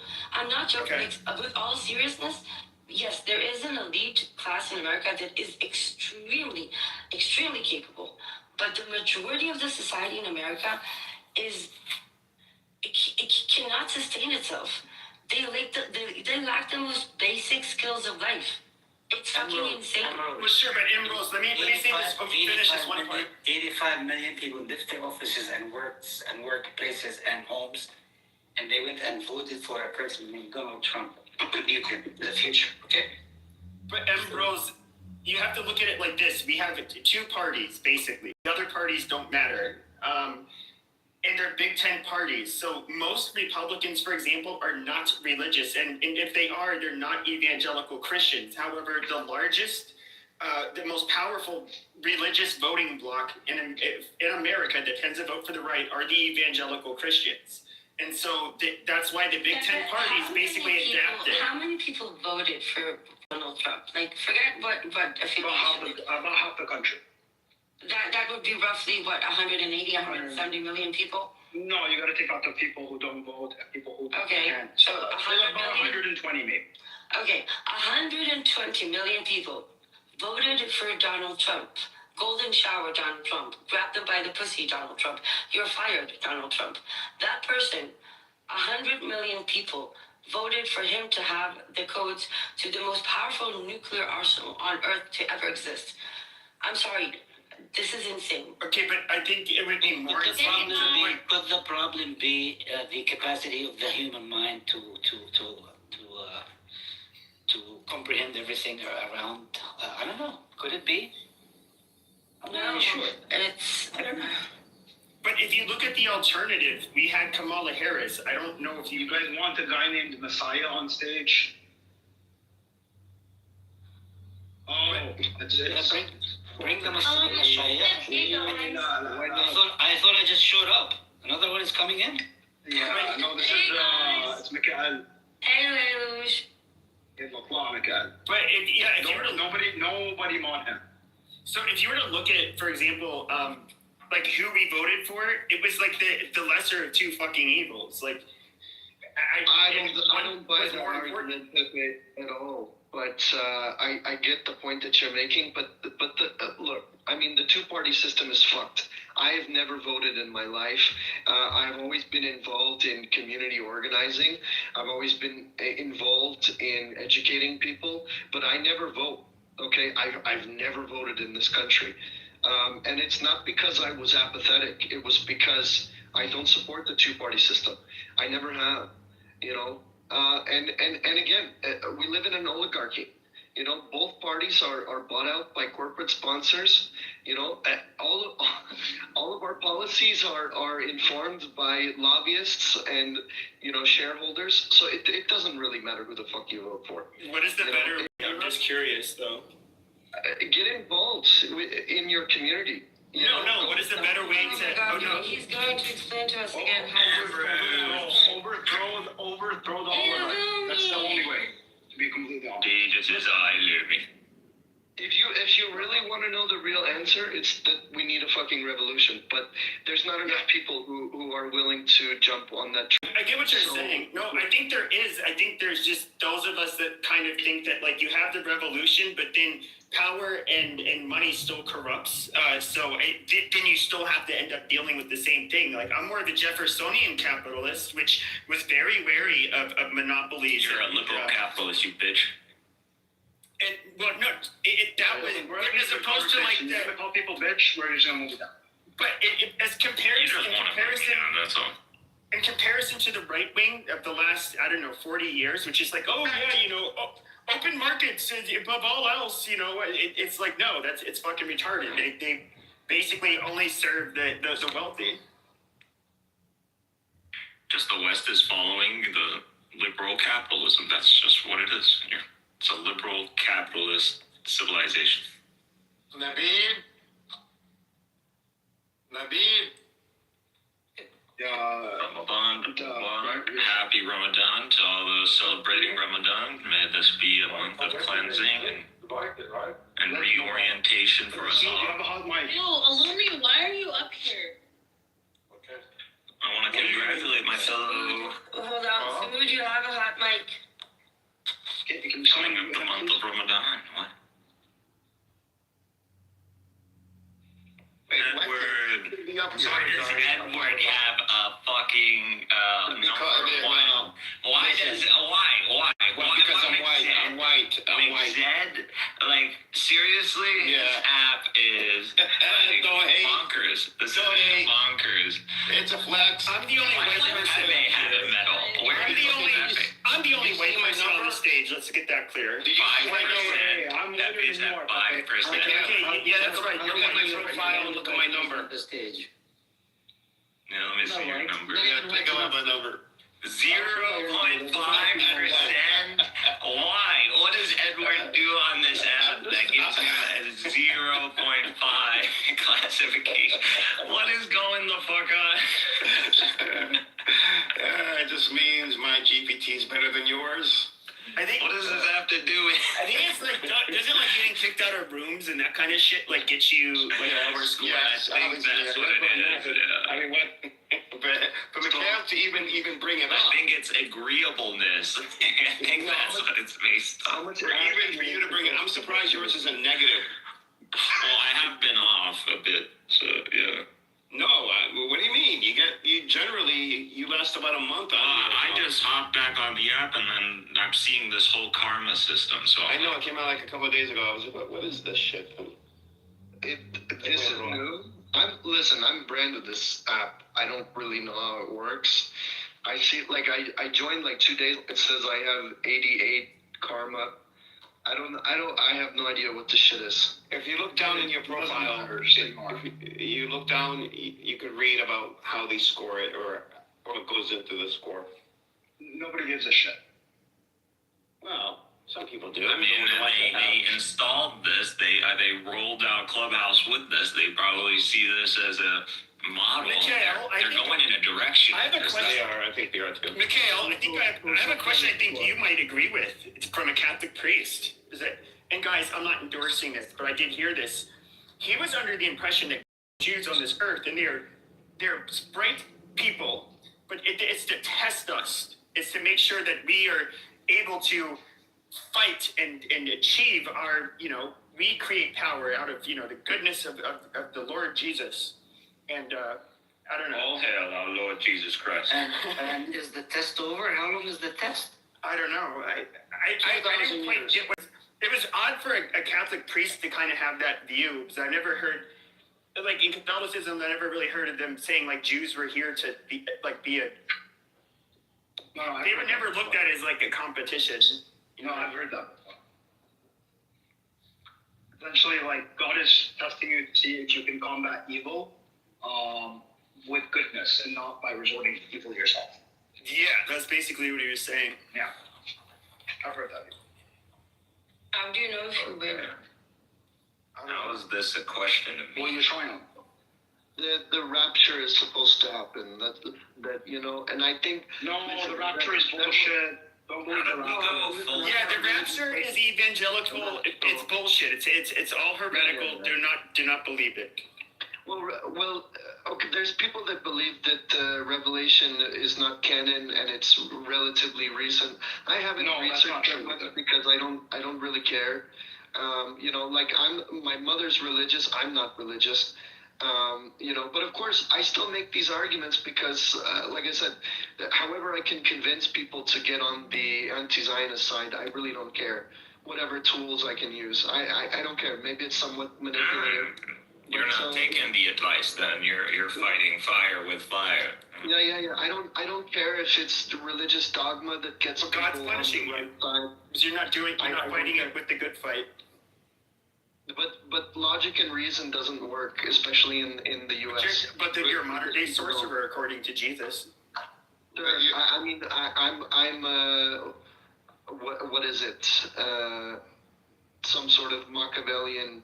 You're going to hell. You're going to burn in hell. That's you're saying whatever it takes. That's I don't know. You have to have limits, and you can't. Like as a Palestinian, I don't want people involved in the Palestinian cause that are, toxic and racist and, So if you guys had if the Nazi Germans were around today and they were just like, hey, I see what they're doing to you guys. Would you allow the Nazi Germans to join? It would be against our religion. Okay. No, because but it's against your religion to side with like LGBTQ people. Yeah, no. What do you mean side with? What do you mean side with? Should they have rights? Jimmy Swaggart. Should they have rights? That's not against Islam. Everybody should have rights. A right to get married and transgender. No, I didn't say all that. No, exactly. Yeah, that's what. But when you say rights, would you say that? Oh, Muslims? No, the LGBTQ community. That's Palestinians. Well, hold on. Edward might be. I'm just curious how progressive he goes with this. Like, are you? So if they do homosexual acts, like in the home, in private, don't really talk about it. Like you don't, like as long as they don't say it, you don't think the government should get involved? Yeah, it's not me. It's not me being progressive. This is. No, I'm not saying you're being progressive. No, I'm saying this is Muslim, like scholarly rulings that you, whatever happens in your house, if you're not hurting anybody, it's between you and God. It doesn't mean what they're doing is right, but when generally the rule of thumb, and this is a loose rule of thumb, is if something affects society, is when it becomes very serious. I mean, obviously. Miguel, you agree with this? You can't eat pork. I mean, like I said, it's a loose rule of thumb. But for example, heterosexual people doing things in public. So you can't eat pork, but you can be gay. No. I did not say that. I didn't say you can be gay. Actually, you can be gay as long as you don't act on it. That's our religion. Well, I guess. But Okay. No, if you're acting on it in your own home. No, that's between you and God, though. That's what I'm saying. So that's allowed. It's not allowed. It's between you and God. You don't. Come on, Benny Adam. You don't get the concept. No, there's no Sharia on this. That's the Sharia on this. Whatever happens in the house, it's between you and God. Really? Yes. Are you sure about that? I am. Well, so with Sharia law, would the punishment be the same? Like if you have two unmarried, like a man and a woman, and they were having intercourse. Where? Would that be punished on like the same level as like two homosexual? Well, no. I'm saying if they were caught, just in this hypothetical. Yeah. So if they were caught, that's a different story. Same thing with gay people. If they were caught. Yes. And so I guess my question is, are they not caught? They're living together. Oh, yeah, wait. So are they treated? Two guys living together? Yeah. No. You can't. Of course, do you think gay guys should be allowed to live together? No. But how would you know that they're gay, though? That's the question you have to ask. If they're flaming, Anyways, I'd like you to meet my friend. Here he is. Then that becomes societal. Now you're letting it out in society, and that's where you draw the line. But you will take support. Hold on. So you will take support from the LGBTQ community, which advocates for gay marriage and transgenderism and all of these things. But you won't take support from Hitler and the Nazis. What? Hitler and the Nazis? Different principles. Yes, different principles, both of which are anti-Islam. Right? But you'll take support from one, but not the other. Trying to get to? I'm confused. No, they're different principles because LGBT Edward is sharing his advocate for what they want. But it is true. I believe that Hitler did refer, even though he in speeches he actually advocated for the Palestinians and thought it was horrible what the Jews were doing there. Well, he didn't give a shit about us. Sure, but he did. As an attack against the British. Why'd you move down? No, we're not. Why'd you move down? We're not simping for Hitler. We're not simping. No, we're not simping for Hitler. No, he wasn't simping for him. You gotta tone down this. Don't throw him down. We can have a conversation. Yeah, we weren't simping. And the last part I was going to say is he did refer to Palestinians. This is where I'm going to do what he really believed. He referred to them as half-lacquered apes, like literal subhumans. He did not. Yes, he did. Regardless, it doesn't matter. I've never found that quote. Never been able to find that. Hitler It doesn't matter. It doesn't matter. Let me land on. Hitler didn't say anything disparaging against Arabs. I want to say something first. Whatever support Hitler may have given to Palestinians out of anti-Semitism or whatever it is trumped by the fact that Hitler actually advocated for and actually achieved the Ha'avara Agreement, which moved a lot of Jews to Palestine. So, yeah, I mean, he was a Zionist, if anything. Yeah, everybody's a Zionist. Hey, if we can get Jews in a contained area and relieve us from this Jewish problem and our demographics using them as a scapegoat, at least in what we're talking about Europe, not the global Jewry, then yeah, it makes a lot of sense to be a Zionist. But the issue is Zionism in Palestine. That's where the issue rises. So we're not anti-Zionist in the sense we don't want Jews to have a homeland. They can have a homeland. We're more than happy they have a homeland, actually. It makes a lot of sense. But what we're against is Zionism in Palestine. That's what we're against. Why? Because there's already an indigenous population living in Palestine. So, and you're definitely not more indigenous than they are. And you're actually not indigenous at all. Indigenous population. I mean, hard to find land without an indigenous population. At least not one that's like viable for creating a state. So whatever. That's their issue. That's not my issue. Where they find a viable or not viable, just if they can't find a viable region, that's their problem. But the notion of the Jews having a right, some intrinsic right to create a state, no, you don't have some intrinsic right to create a state. God didn't make you a state, yet alone that you would say that reality somehow gives you the right and that humanity needs to accommodate. No, absolutely fucking not. If God ain't gonna do it, then don't say anything inherent about reality. I approve that message. Really? Because yeah, God didn't they would say that God gave them that land. They can say everything they want, but it doesn't make it true. Go ahead. Atheists are saying this. I posted a link. It was at Grok, but it points to where he said it. I guess Hitler was referring to, the Arab people in general. I did not see. Find the source of that comment. Where is the source? All right, let me go look. It usually has a source. Hold on. I've checked for this. This doesn't exist. Again, I'm not like supporting Hitler. Hitler screwed us over because, Hajj Amin Husseini, he went to him seeking military aid and support, and in return that there would be a championing of the Nazi Germany over the Allies. With him. But I would say if you look at Hitler, Hitler didn't fulfill. Sure, but Hitler looked at his fellow allies. I'm gonna kill you. His fellow allies. You like Miguel, really? He's the most religious fanatic on this app, one of the most. But his fellow allies, the Italians in World War II. Everything I say is logical. Makes sense. He considered the Italians inferior. I use the language appropriate for a non-minority. I'm not a minority. I grew up as someone in a society of my peers, and I'm not a minority, so I don't speak as a minority. You speak as a minority. I never said you were a minority.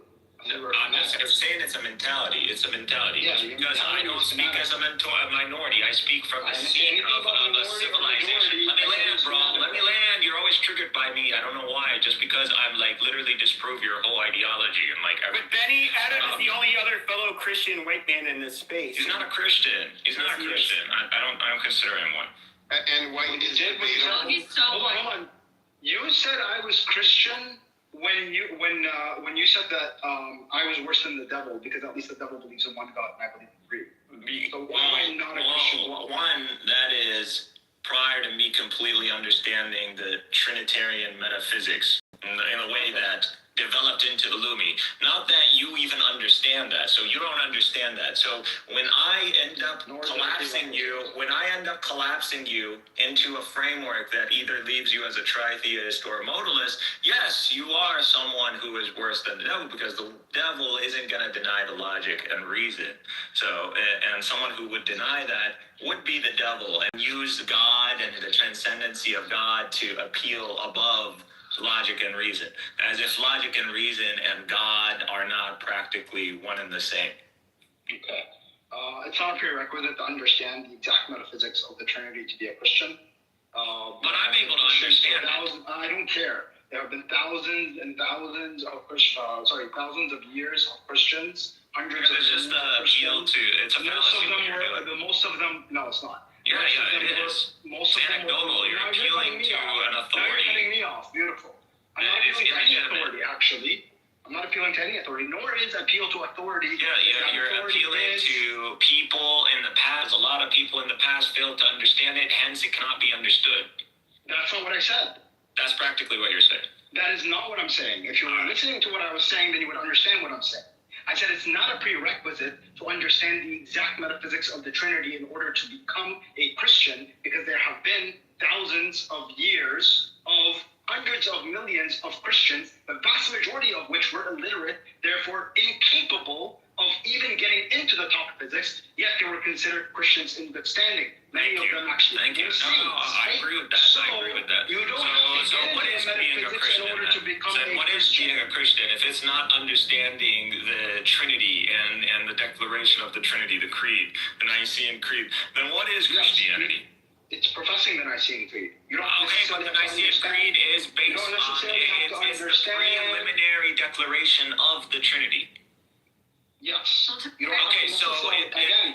so you're supposed to understand the Nicene Creed and somehow remain oblivious of the Trinity. I did not say understand. I said declare. So you need to declare something. So, okay, let me get this straight. You need to declare something that is established by a council that doesn't even have the backing of consensus behind it, established by an emperor that we don't even know whether he's a pagan or actually a follower of Christ. And we need to establish a declaration that we can't even make sense of because you just said the Trinity isn't a prerequisite. So if the Nicene Creed is a preliminary declaration that is meant to posit a triune understanding, and you're saying that it's not a prerequisite, then you just shot yourself in the foot. This is no understanding the metaphysics. I'm cooking this guy, man. Dude, I said understanding the metaphysics of the Trinity.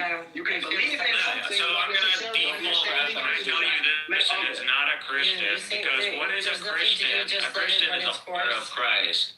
That is what a Christian is. And to understand what is the gospel of Christ truly, and what is it meant to bring about, and what is it meant to show the Son of Man, and to bring about the Son of Man to be the Son of God. And that's what Jesus is. And that is what the gospel of Christ is. And Paul comes around, and in the time where there is this commotion about the divinity of Christ and the flesh and the relation of the flesh with the divine and all that, he comes to you not necessarily with a metaphysical doctrine. He comes to you and with a reorientation. He tells you to focus on the spirit and mind of Christ and not to focus on the flesh. He literally is the Gospels of Paul, or the letters of Paul, are literally a solution to this whole issue about the divinity of Christ, to dismiss the flesh. The flesh is to be dismissed. We do not know Christ by the flesh. We know him by the Spirit. We are the mind of Christ. And that is the gospel of Christ. That is, Paul and Christ are truly the gospel of Christ. Anyway, actually, that is Christianity. That is really what Christianity is. Yes, you're kind of proving my point. Wait, something technical. Average, can we get independent Muslim in here somehow, please? Please, somehow. Who's independent Muslim? You'll find out.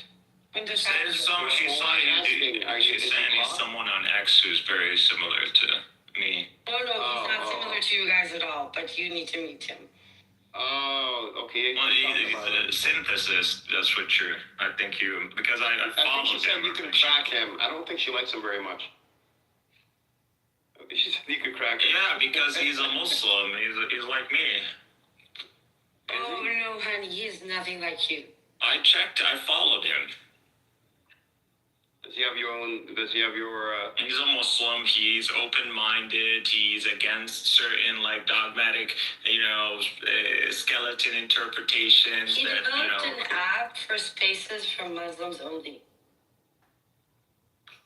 Yeah, I encourage actually, because it is a disservice for us Muslims if we believe that we are at a higher level and understanding to continue to engage with people of a lesser caliber, lesser understanding. And this isn't something specifically, listen, this applies to everyone. If you're a Christian and you have a specific doctrine and understanding of Christ and what the gospel of Christ is, you are going to want to join with a flock that joins with you in that spirit because you believe that is to be the truth. Why would you continue to gaslight yourself engaging with those who are not of the same spirit?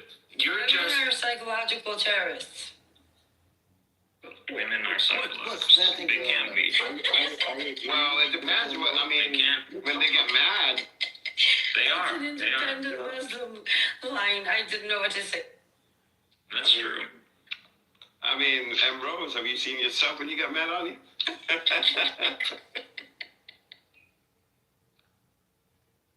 have to say, Jindeep, you have the best sense of humor. Thanks. I just. My most major in psychology. Back to that statement. This is why you need to meet independent Muslim. Most women major in psychology. Why? I majored in something else. Yeah, she's. I don't know why they did it. You should take a psychology class. You'll see why. Yeah, I tried psych. It literally, psychology teaches you how to manipulate people. Yeah, I took one class and I was lost. Do you know that there's a book about it? It's called 48 Rules of Power. Yeah, I literally have it. Yeah, I got the sequel too. I'm just curious. Everybody has that book. I read it like over 20 years ago. Like, do you think that men and women are fundamentally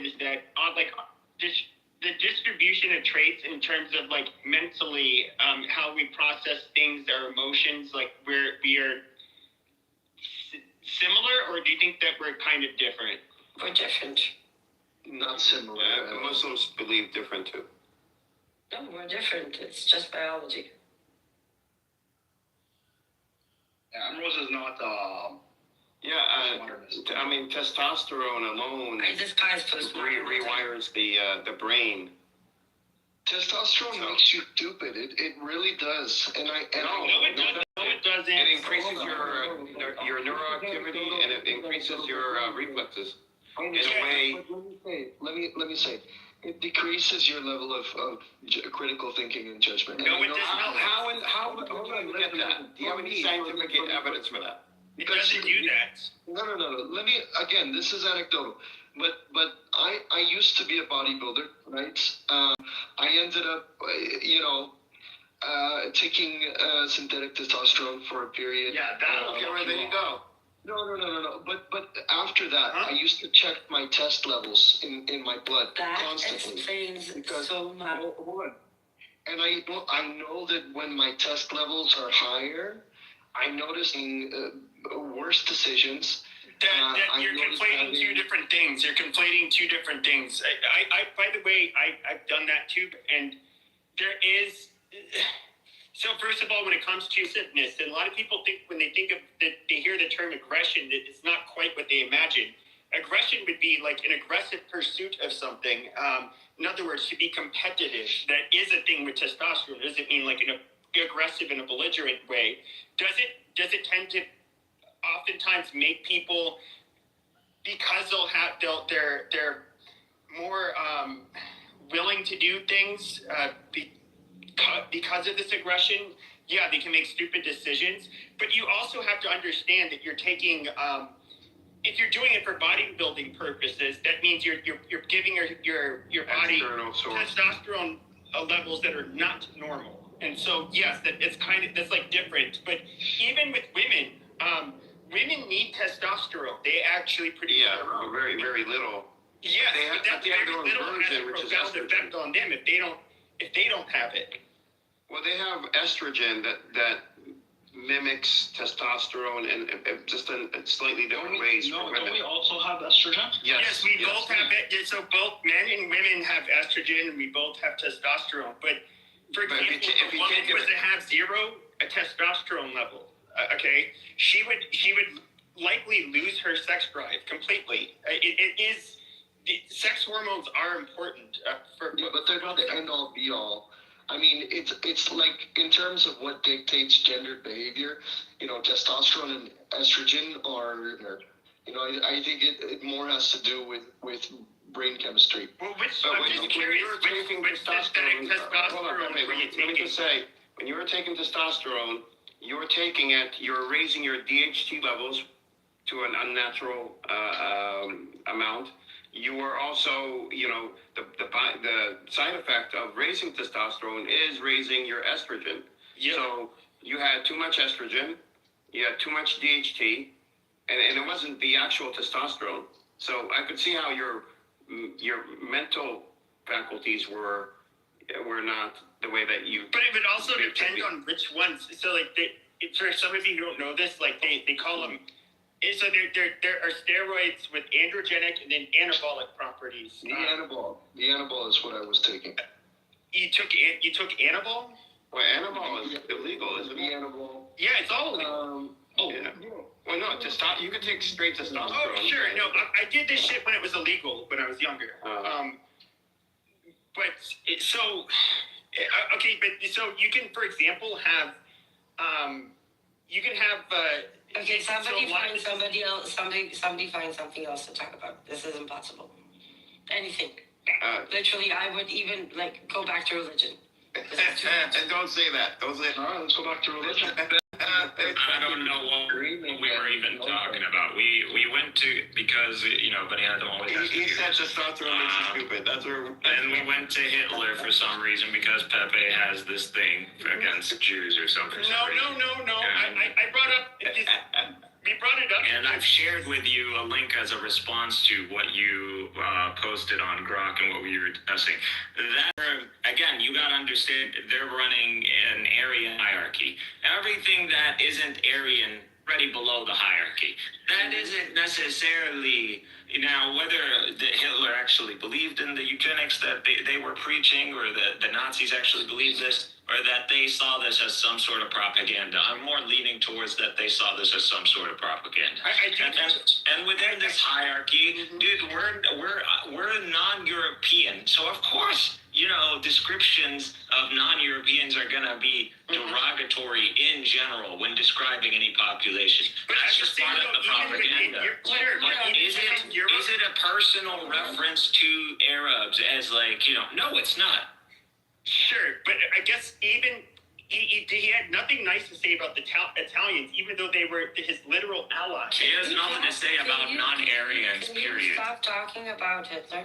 Okay, what do you want to talk about, Ambrose? Holy shit! Ambrose, we're going to either talk about... Ambrose. Why don't we just we can talk about Iran. We can talk about that. Yeah. I mean, there is that threat because Iran. Yeah. Where's all the people who were talking about how the strike against Iran is imminent and it's going to happen within? What happened to those guys? I mean, I'm banned from all the. I'm banned from practically all the. Kiriakou said it's going to happen on Monday or Tuesday. Okay, so I don't think they would have this many. Well, the news statement coming out of Trump saying that within the next few days that he initially going to attack Iran on a limited basis, and then if... Do you think the United States would attack Iran in Ramadan? They would. You're all insane. With these Yeah, I think they would. That would be really bad. Very true, to be honest. But can you guys think of any time where we ended up moving? Just think of all of the money it's cost, even to move all of these ships, these tankers, these destroyers. That not to mention the refueling tankers, our fighter jets, and I don't see how they're not going to do anything at this point. It makes Trump feel powerful. I mean, if they're talking about a limited strike, gives them leverage on negotiations. Yeah, limited strikes to me means that they're a liberal actor. Hold on. Is coming down the Republican Party. Limited strikes to me is a code for we negotiated something with Iran. We're going to be able to hit them in certain places, and they'll react and probably hit Israel in certain places, and then we'll call it a day. Well, that's just. Yeah. I agree. A limited strike on Iran would give Trump the ability to save face because, yes, he has deployed a lot of military assets, and that's not cheap. And he's talked a big talk. And to get out of this without anything is not going to happen for Trump. Now, I do believe Congress, I've already talked about this, but I do believe Congress is trying to get ahead of this by preventing Trump from acting on any of executive powers, like when it comes down to launching they these sort of... be able to, though, in reality. And the reality also, I think you have to understand, is that even when we were not involved, like when Iran was, a year ago, we're sending drones and rockets towards Israel. We had our resources there to basically, we ended up deploying fighter jets to intercept them. Of course, we ended up, launching, interceptors that would take care of them. And so I do think that's also part of the math there. And I think what they've been hinting at is that it will be a joint Israeli-U.S. Strike. And so Israel will be involved, so will the U.S. And then, yes, you need all of these resources there to basically but understand what is America trying to pursue by applying this kind of military threat pressure on Iran? It doesn't want to strike Iran. This is all for the sake of... Why do you think? Do we have to really play this game and guess why? Well, we all know why exactly. So you already know. So you agree with Tucker Carlson, right? What's the theory? What is it? What is it? Tucker Carlson. Well, I agree with him. I think you're right. But at the problem, you said they were going to be the greatest. You said they were going to be the greatest friend. I agree with you. I'm already. No. But I'm talking to Edward. Like, who said they were going to be the greatest friend to Israel? His two largest donors were staunch pro-Zionists. They're going. He's gonna have to. He has to deliver, and I think a lot of people don't realize this. Like, they're not. Trump is from New York City. When it comes to, I'm just gonna say this. I think he's a rather, at least in an American sense, a very philo-Semitic person, and he's very pro-Zionist, like a lot of the people that are in his circle. No.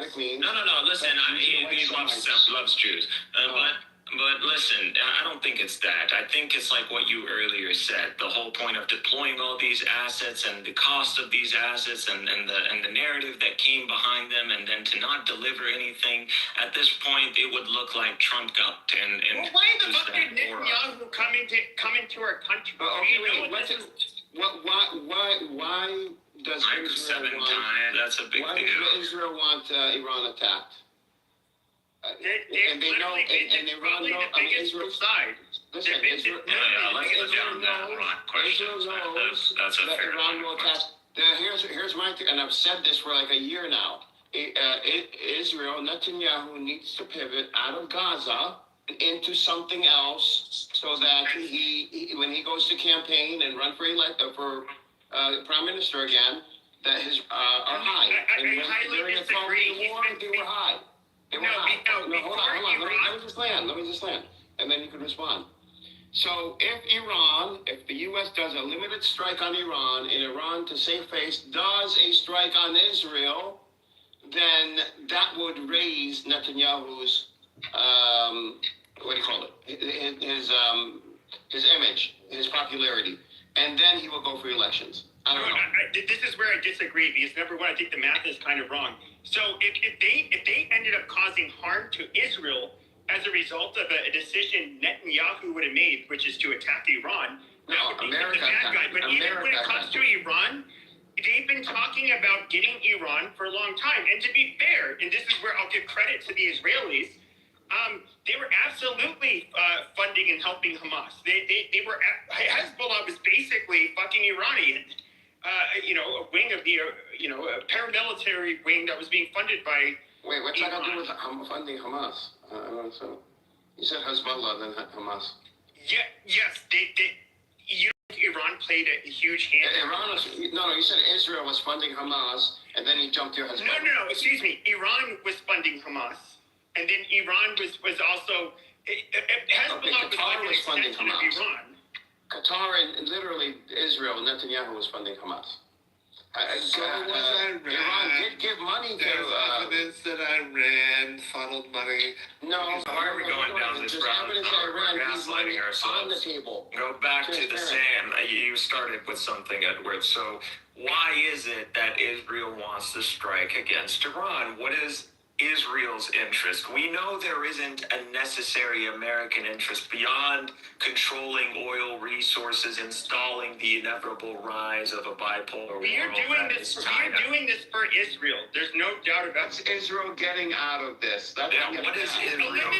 Eliminating group. If they can get rid of the Shah, or if they can at least the Shah, or not the Shah, excuse me, the IRGC. Okay. And let's just say that they, or at worst, maybe they just cause a huge disruption. They're set back a bunch. Of course, they have a lot of internal strife now that they've had tens of thousands of their people slaughtered by the IRGC. I don't know. Like, yeah, it means that they cannot focus on Israel. It's obvious. I mean, it's a security. It's going to make them weaker. This is literally all for Netanyahu. Let's try to reconcile. So, Pepe, I'm going to agree with Pepe. I'm going to try to find a middle ground. What it is, I believe, is happening is terrorism. So you have Israel using the United States to terrorize Iran into submission. And then that submission is to, abandon its ballistic missile program and nuclear program. And mainly the nuclear program. So, at least Trump wants to get away with saying that the nuclear program of Iran is no more. That's what he's trying to get out with. But there is a nuance to this. I do think, and Israel, but last point, Israel doesn't care necessarily about the nuclear program. It cares about the ballistic program. So Israel's not coming into this in honest or a straightforward, honest faith. It's coming into this with an angle that is to trap America into this cycle with Iran and Trump now as this. He talked a big talk and he has to deliver now, and he's stuck in that spot. And the danger is that who's going to flinch first? I don't think the Iranians are going to flinch because they have leverage. The one who really is going to have to make a display is Trump. And then if you're going to say the objective of Israel is to take out the IRGC, we know that it's 12-day war that involves mainly Air Force assets and some embedded assets on the ground isn't going to deliver the end of the IRGC. The end of the IRGC can only be delivered via a Vietnam kind of war. Now, M. Rose, do you have any thoughts on this? My position is that this is done for Netanyahu. Iran attacks, and Netanyahu could be known as the security minister, prime minister again. M. Rose? I'm seriously telling you that Iran will look like Vietnam. You're going to have little choppers. Boots on the ground. Because Iran, it's not like Iraq. You're not going to drop assets in Kuwait or something and then go roll into Iran. It's actually a lot different than Vietnam. Vietnam actually had a very Soviet-style... Marines. Yeah, they had a very Soviet style of fighting where they would throw bodies, and after bodies, they would lose a lot of their battles. But they would literally, it was gonna be an onslaught. But then the one area where I would say maybe it's similar to the Vietnam War is that America always fought it half-assed. They could have literally taken over Vietnam if they had a World War II style draft and all hands on deck. Yeah, they would have fucking crushed the Viet Cong. But that's not the country. There was a draft. Yeah, there was a draft. No, it was not like World War II. Not even close. No. You mean allies? You want drafts of other nations? No. They were not drafted at the same rate as in World War II. We didn't need World War II number, but it was a draft nevertheless. But Lumi, I don't see boots on the ground anyways because we're not getting ready for that. So I agree. That would be suicide. But if again, we're in a hard place because of Trump. So either Trump looks like a punk and he turns around those carriers and goes back home, and this means a victory for Iran. I think Trump commits to some sort of strike to Iran, and then the Khamenei looks like a punk for not delivering the all-out war that he has promised. But he won't look like a punk. He has to deal with two different. He has to deal with not necessarily. He has to deal with two different groups of people. So you have the Zionist and the Zionist lobby, and especially their big donors and of course his wealthy friends that he's cozy with. He'll have to answer to them, which he probably cares about them more, if I'm being honest. Think of Khamenei answers but when it comes to the everyday American, okay, how many times have you seen the meme, "I will not fucking die for Israel"? You think Khamenei is like Kim Jong-un? Hold on. That's the problem, bro. Hold on. How many times have you seen the meme, "I will not fucking die for Israel"? Yeah, America doesn't want to go to war. Yes, we are not going. Okay, everybody who voted for him is going. If he wants to go down as the worst fucking president in history, and I think he's too narcissistic to want to actually fucking do that, I don't think he's gonna want to put us on the boots on the ground. And his approval rating right now is very low. So of course. No, first off, boots on the ground isn't even on the table. Boots on the ground, you would know about this because it takes about 6 to 12 months. We need a declaration of war. Yeah, so we would have to declare war. The problem is, again, you need to understand the hard place that we're in. You said it earlier. I want you to focus on what you said. We deployed way too many assets now. That cost you billions of dollars. So we need so he does need something out of this. Yeah, he does need to do a strike. So if it's a limited strike, he's I'm sure talking to Iran and saying, listen, we'll do this, and then we'll release some of these sanctions. You agree to this, we'll give back some of your money, type of thing. And then he comes out with basically the same. An American strike. It wouldn't even involve the Israelis. It was straight up American, and it would be a double down on all the nuclear facilities again. Yeah. And it would be an exit. That would be the American exit out of this. So anybody who was doubting the earlier Trump strike, now he completely obliterated it. And this would be a deterrence for other nations, as in it would be a showcase of American ability, especially against a nation like Iran. The hostility with Iran will continue. Israel will find itself in a harder pressing place in the future because Iran will continue to have its ballistic program. And if the economic pressure continues, which will continue, I believe, if this scenario does happen, Iran is going to expand into some black, market network in the Middle East. So there's going to be like a dual market. That market and the conjunction of that market is going to be Syria. That market is going to the money laundering going to be mainly Syria. And that Syria is going to make a lot of money out of this reality. I agree, and I do think that Iran last year has been pushing for Israel to attack it again, through various statements, and they wanted an Israel. I don't think Iran wants to attack Israel first. But Iran's been doing this for decades, and look, there's one thing I think. But you have to look at Pepe. You have to look at also what's happening in Israel too to see what's happening outside of Israel. Yeah. And we know, and this is a fact, that the 12-day war, even though Israel started it, was popular with the Israelis. Even though they got fucking missiles rained down on them, it was still popular with Israel. Sure, but let me ask you a question. When it comes to Iran, it's a country that it doesn't share a border with Israel, yet they really fucking hate Israel, and they've spent, especially after the Iraq-Iran war had ended, they've spent a significant amount of time and resources, and of course after the invasion of Iraq, when they had their civil war, they were heavily invested in that, but especially after we winded down the war in Iraq, they have absolutely been setting their sights on Israel, and I think that all of us will agree. The IRGC, they're a bunch of fucking shitheads. They are horrible to their people. They are. They are. So but why are they setting their sights on the IRGC? On Israel. Why?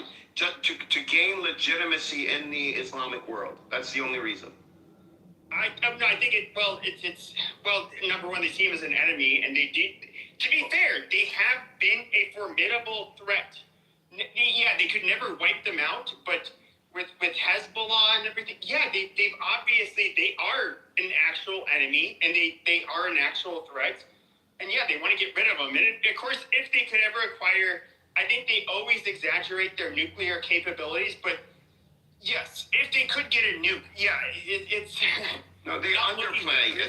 They don't have anything near readiness to get a nuke. Like they're probably around 5 to 10 years away if they started now. Well, they're talking about dirty bombs and that kind of shit. There's no way they'll release a dirty bomb. A dirty bomb would go over the Israel, the West Bank, Syria, Lebanon, Jordan, Egypt. They won't release a dirty bomb. Yeah, I mean, it's their. I get it. I'm going to say at the end of the day, let's just say I do have a bone to pick with the Zionists. And not because they're good people, by the way. They're not going to release a dirty bomb.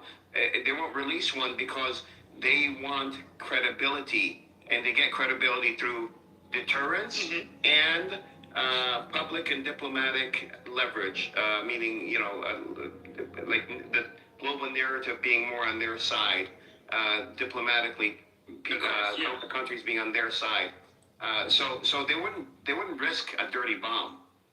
No, I agree, and I don't think, and I do think that despite them not being allies of the United States, you have like Russia and China, which would obviously they have to rely on Russia and China.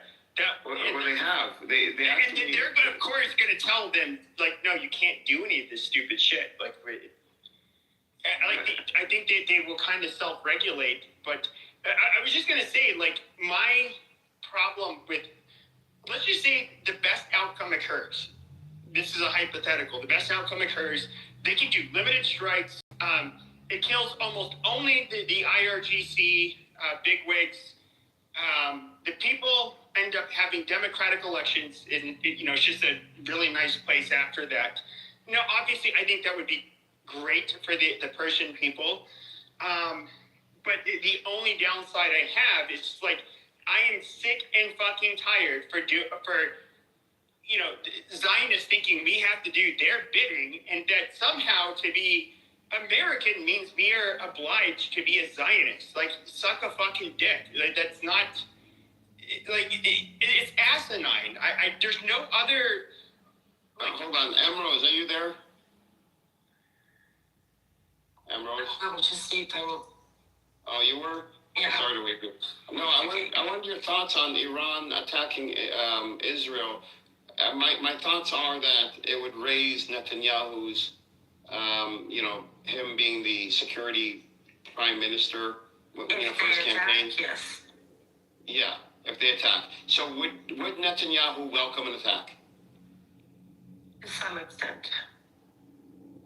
I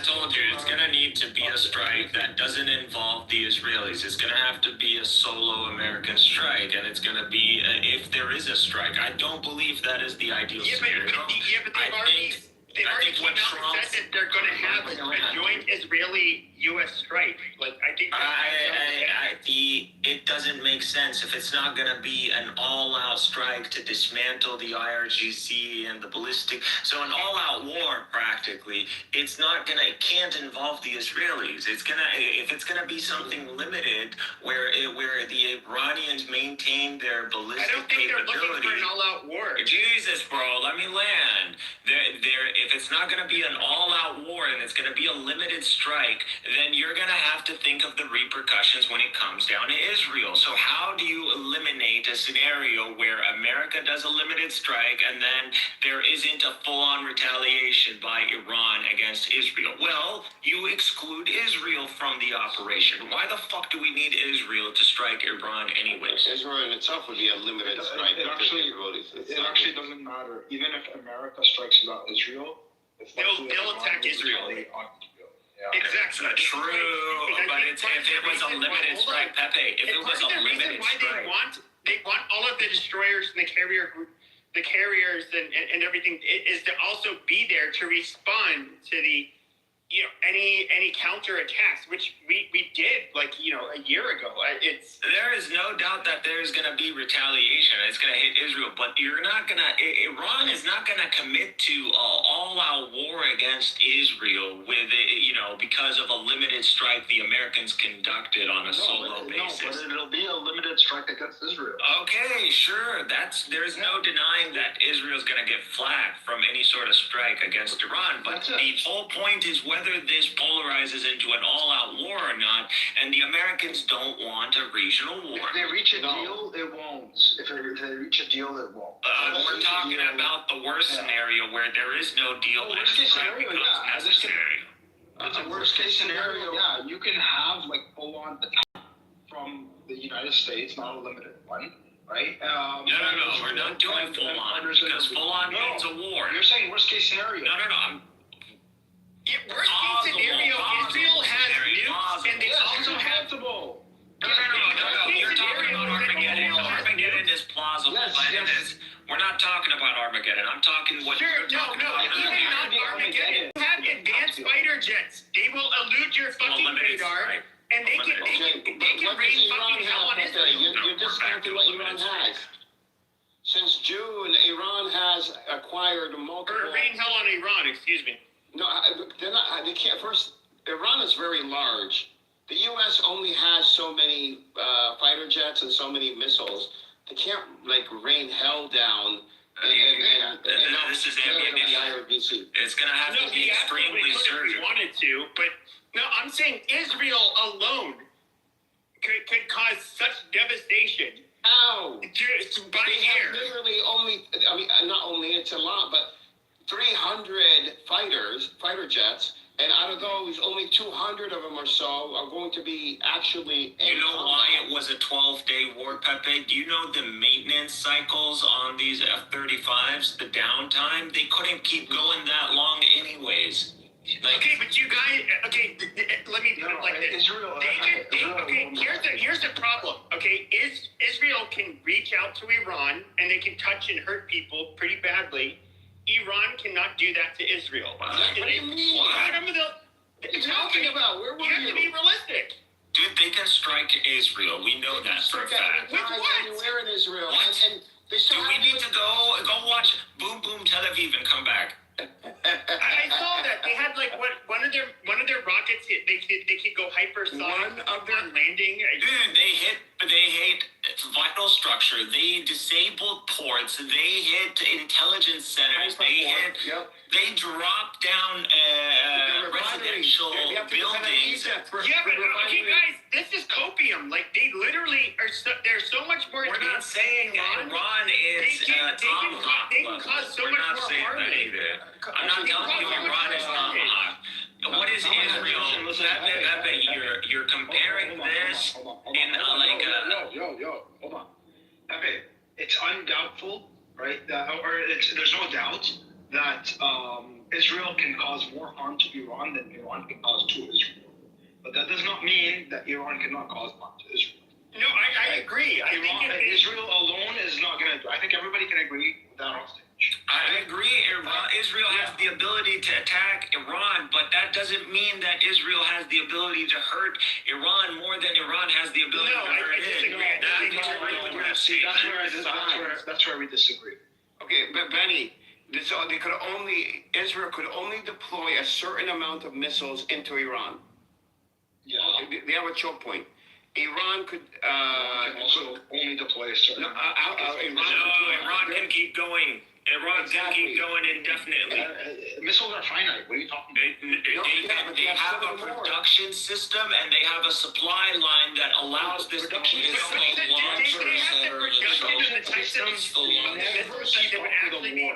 Actually, that is what beat the United States. What beat the United States in Vietnam is the lack of, they couldn't take out the supply lines of the Viet Cong. Vietnam, we They literally couldn't take them out. That was the whole point of Laos. Y'all fucking dumbasses. Y'all don't know We all knew how to fucking defeat the Viet Cong. You literally. You don't. No, we couldn't defeat the Viet Cong because we tried everything. It was an unpopular war back in. No, it wasn't because of it. It was just we could not win it strategically. You could not control the country and prevent attacks by the Viet Cong. You could not.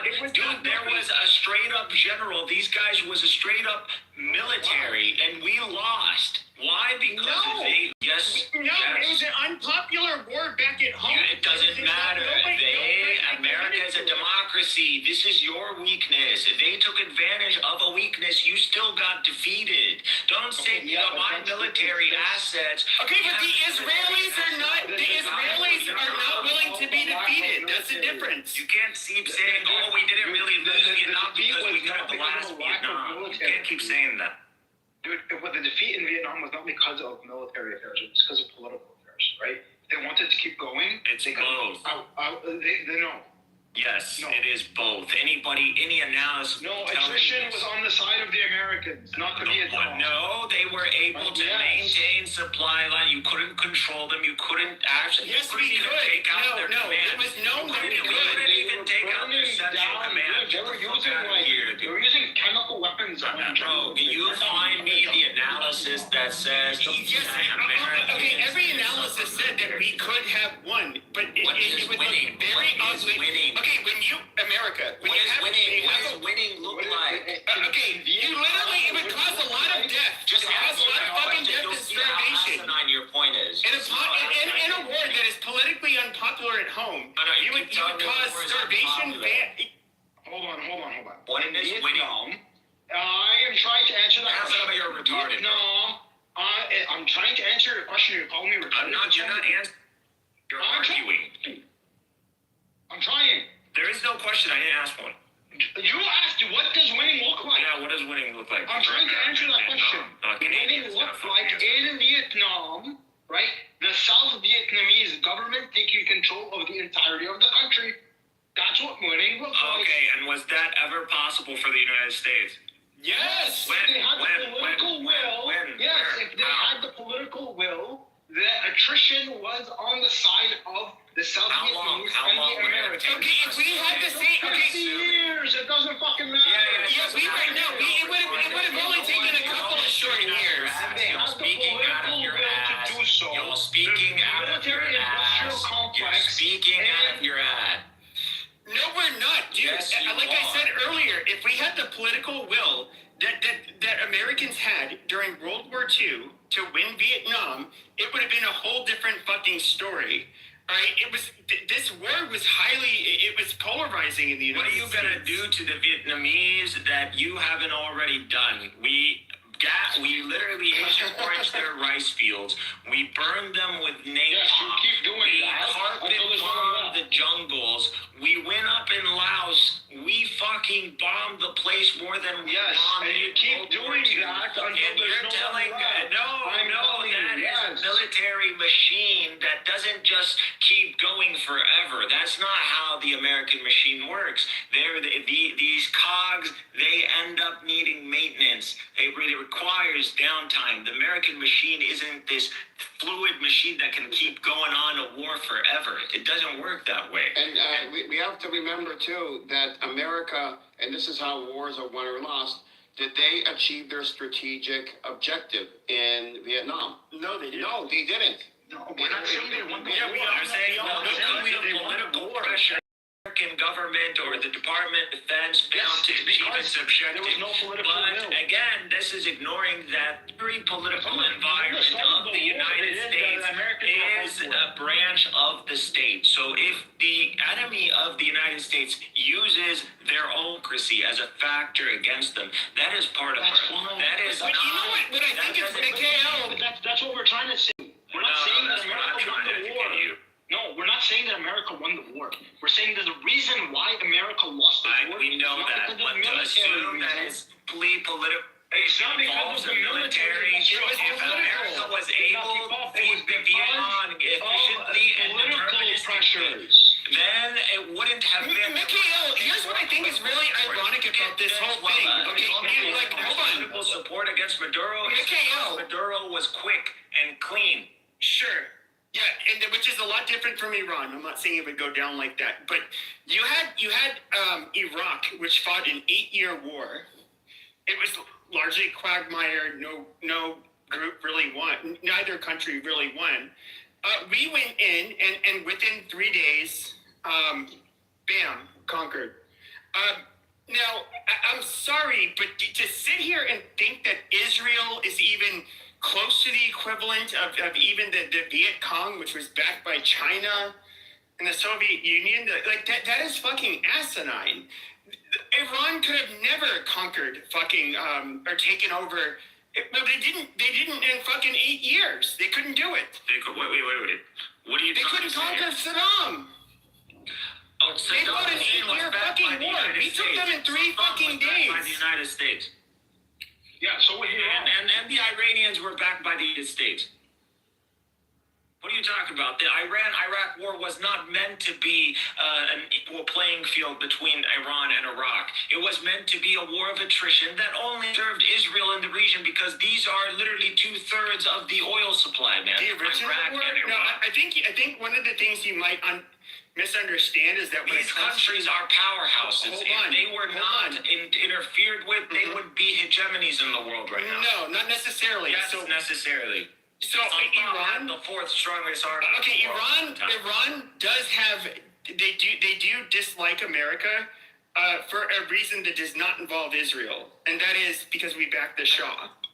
That is our number one reason. In fact, when Reagan came into power, they had, I forget how, was it a couple hundred? I forget how many of the embassy stuff that they had held hostage. Reagan said, if they're not released by the day I'm president, you guys are going to have hell to pay. They released them that day. Because we backed the Shah, which literally, when the Ayatollah came into power, the genesis of this group is literally fighting against the United States. So we are their enemies, and this is despite Israel. No, that's actually true. It's because of the British that the Americans got involved in Iran and did that coup. They got something. It wasn't because of the Israelis. But it worked in Israel's favor, no doubt. But it wasn't. Nothing to do with Israel. Yeah. This war of attrition between Iraq and Iran, and that serves the Israelis. That doesn't really serve us. We know it serves. We could have Eisenhower. At the end of the day, I think we all agree on the stage. You will see that. Mikhail, we all agree on the stage. JFK, the foreign policy towards the Arab world was extremely different. It was until after JFK that there was a shift, and it became like this altruistic Zionist kind of thing. Okay, Mikhail, I think we all agree. If you go look Mikhail, at the you're gonna see. Mikhail, I think we all agree, okay, that this who's pushing us to strike Iran, they're the Zionists. We all know this. I think Benny Adam and I, which we've been agreeing. You were agreeing with me in comparison to the others as well. Yes, we get it. I'm just disagreeing with the underestimation of Iran's capabilities and the overestimation of the American military complex. We lost. There was a real military defeat in Vietnam, and it was. You could say, well, if America committed all its military assets and all Americans were there and we nuked half of Vietnam, we could have won. True, but we wouldn't have accomplished the very mission that we sought out. It would have been it would have been a change in mission parameters. You're now seeking to complete a total war. We didn't go into Vietnam for total war. We went for nation building. Do you really think that the United States of America, if it committed, and we could not? Hold on. Do you really think that the United States of America, if committed, could not have won the Vietnam? This is not a take that I've ever heard before. We could not. It depends on what you mean by winning. But if you're going in with the original mission parameters, does not exist. What is it? This was part of. It was to prevent communism taking hold in Asia, in East Asia. Why doing what? By literally establishing a liberal capitalist government that is in alliance with the United States and Western interests. Which was already established. It wasn't all. You had communism in Vietnam, and we went there. And the original mission parameters were to extend the control of South Vietnam into the north. Right? We didn't accomplish. No, we were there to dismantle. We were there. Hey, nigger, don't yell at me. We were there to dismantle the communist government of the South. And to prevent communism from entering into Vietnam and later on expanding throughout the East. And that's why we went to Afghanistan as well. No, the communists went to Afghanistan. The communists were in the north. The communists were in the north, not in the south. Yeah, the south was the capitalists. We're trying to prevent them from expanding where? Where are we trying to prevent them from expanding? We didn't want them to take Vietnam, period. I'll just say this, my dad was a parent. Communism. I get it, but hold on a second. Hold on. But even in the West in general, it was unpopular. My dad, he was a paratrooper in Vietnam. He was amongst the the first wave in 1965 that was sent to Vietnam, and at that time, and he had a reunion in Australia. They had British and New Zealand that were there, that were also paratroopers that were serving alongside them. I think they only were involved for like a year, which kind of makes sense because they're closer, much closer to Asia than Europeans or you know. No, actually, the French were there first, by the way. Well, no, yes, it was originally part of French Indochina, but they ended up leaving, and then that's when giving it to the U.S. Well, they were giving it to the U.S., but there's like the communists were coming in, and like this is kind of so they're a really weird story. So there's this lady Valerie that worked in my dad's office. I remember her, she's a really nice lady, and my dad would tell me about this guy. His name was Kuvu, and he was a Hawaiian, and he was his sergeant. He wasn't an officer, but a sergeant above him. And my dad was like 17 when he joined the army, and then so like they were fighting, and then like one day he had like stuck this Chinese advisor with a bayonet. And then they were in a creek, and he just used his body to sit on while he was eating. And I remember kind of thinking like, oh wow, it's kind of like fucking morbid. But this guy ended up going to special forces. I guess later on he retired working from the postal office. But I forget my point. But it was like it was so unpopular. America started fighting this war alone, and all they were focusing on, kind of like today. I would say it's just like, oh, look at the casualties, look at the casualties, look at the casualties. Oh my God, this first world country, look at the casualties. But, it was so unpopular. And of course, the draft was incredibly unpopular. It's just a straight up, you're taking away from the accomplishments of like their military, of like the Viet Cong and that general, I forgot what his name is, and even though you have American generals who admit that was a strategic military defeat, and that guy deserves the props that he gets, regardless if he's the enemy or not. That military commander did something. He accomplished something that is even taught in West Point. You're not, and you're coming in here and you're saying these people didn't. It was all. You're dismissing their accomplishments, man. Yeah, sure, Mikhail. When it came to how the American servicemen did, and their battles, they generally did way better. And the individual battles did way better. They took far more lives of the Viet Cong than they took of American lives. No doubt. As a like they warrior, didn't win the war, but understand, the American warrior wasn't under tunnels in mud, digging in flip flops. My dad was talking about how he would have. They'd have to go into fucking tunnels. There were American service members who were absolutely insane. Absolutely, no doubt about it. No, it wasn't insane. That was the norm for them. Trench warfare was kind of normal back then. Trench warfare, nigger, stop fucking educating. Nigger, stop saying, stop calling me nigger. You're just so cool. That's what you are. And yet, that's literally what you are. You're just always trying to yap over me, like when there is no point of contention. There isn't a real contention. You waste our time. You gaslight us because you're intimidated. Because everything that I represent is literally something that dismantles your worldview. That's what it is.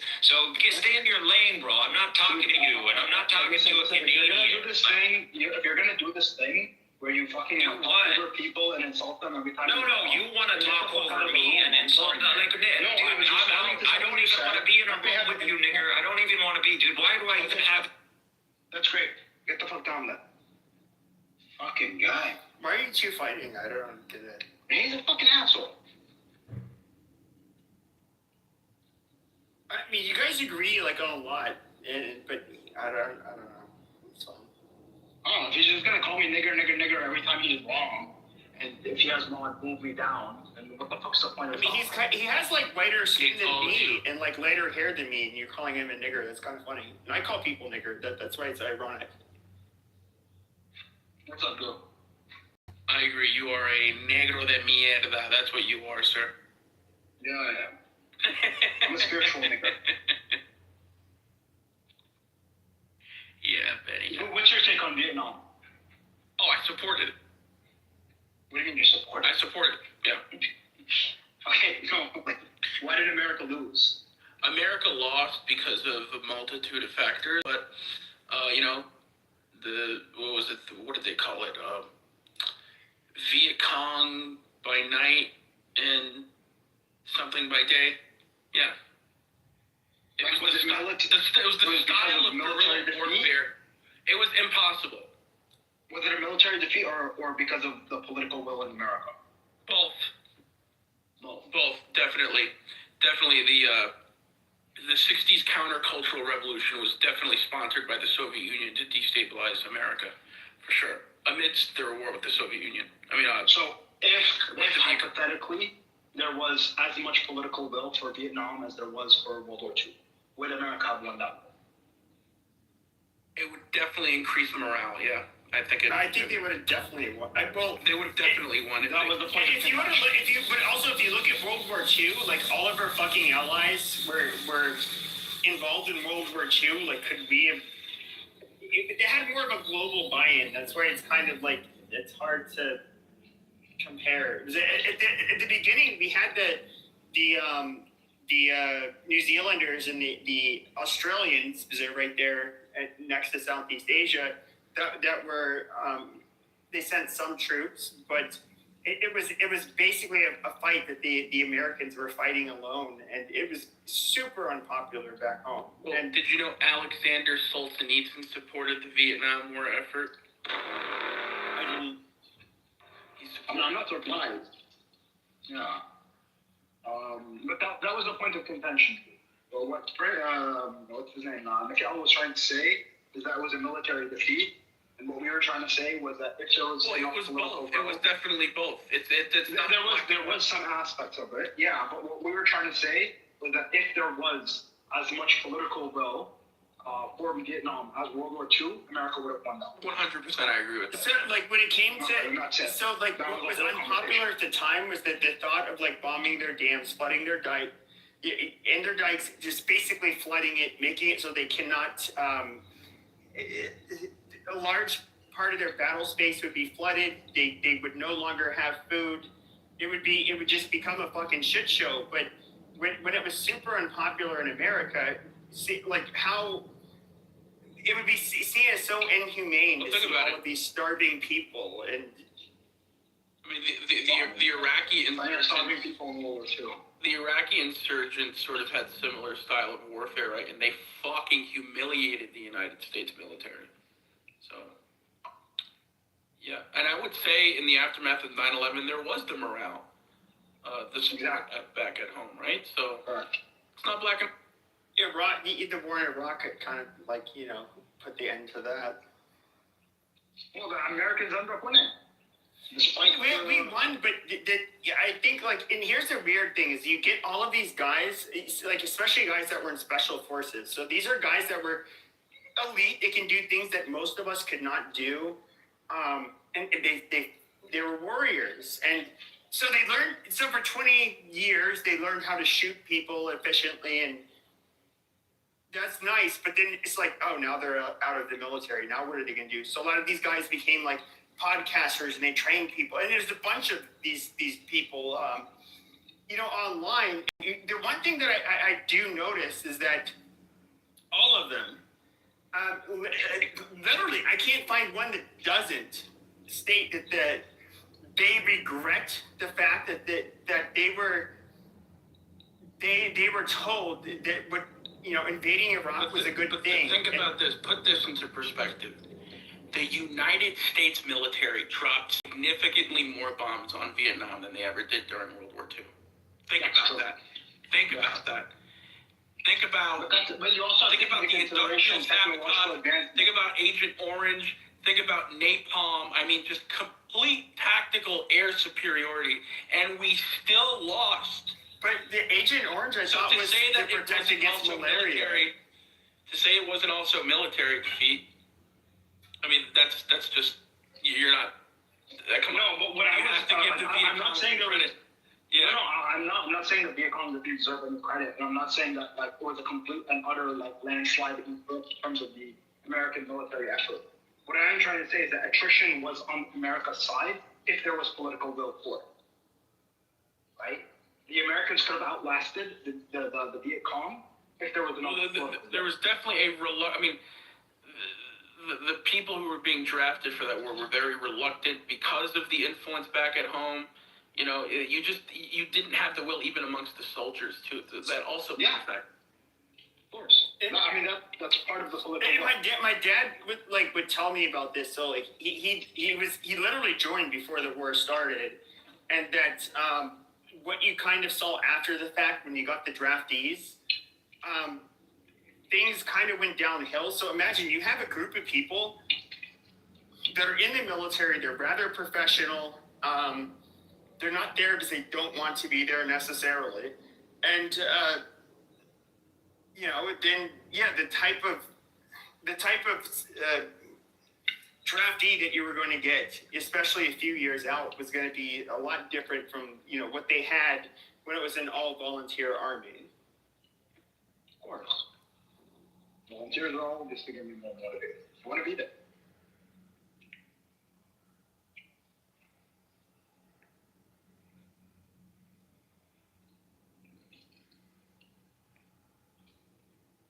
I'm curious, Yakov.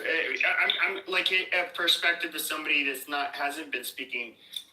Yakov, I always say your name wrong. I have ADHD. I read things a certain. Yeah. Yakov. Yo, I'm gonna get. Hold on. Just let Mikhail. I'm gonna ping him to. So I'm gonna say your name wrong because I don't remember shit like this. But so all I'm saying is don't take it as an insult. But do you? You're slightly older than me. Do you think that if there was a political will, yes, we could have won Vietnam? Yeah, there's many books that look at this from a military perspective. Look, the fact that people didn't want to go into the draft is a political will thing. The question becomes, did the United States have the tactics? Did it have the technology? Did it have the the ability to defeat the enemy? Yes. It lost because it didn't have the will to sustain the losses. It just became politically untenable. You have to be able to divorce ability to willingness. Those are two distinctly different things. Nicely put.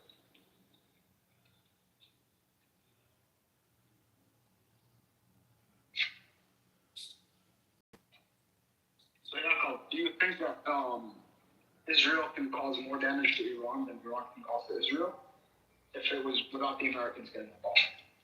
Hypothetically. I don't know. I don't have access to anyone's intelligence. I think, someone was making all these points. I don't know. I think it was Mikhail. They have so many more missiles and they keep on producing them. The choke point for Iran is the number of launchers, and it comes down to how swiftly the Israelis can take out the launching vehicles, if they can. I assume the moment they pull them out of the ground, they're going to pounce on them pretty quickly. So, Israeli MO. Yeah, actually, I did an analysis. Let me pull it up of what it looked like last time. Let me just give me a moment. Talk amongst yourselves. I think the Iranians are, it's not even Iranians. They don't. Anybody we get in the diaspora that we talk to are like anti-IRGC, so they're not really making these points. But I don't see with their old technology them. Israel. They did multiple strikes with their aircrafts and undetected. And I don't really see Israel can do that, but I cannot see Iran being able to do the same thing. Iran can wear out the defenses. They have a lot of cheap drones and they have a huge stockpile of missiles, in which they can wear out the Israeli defense, right? But ultimately, because it's going to be a give and take, right?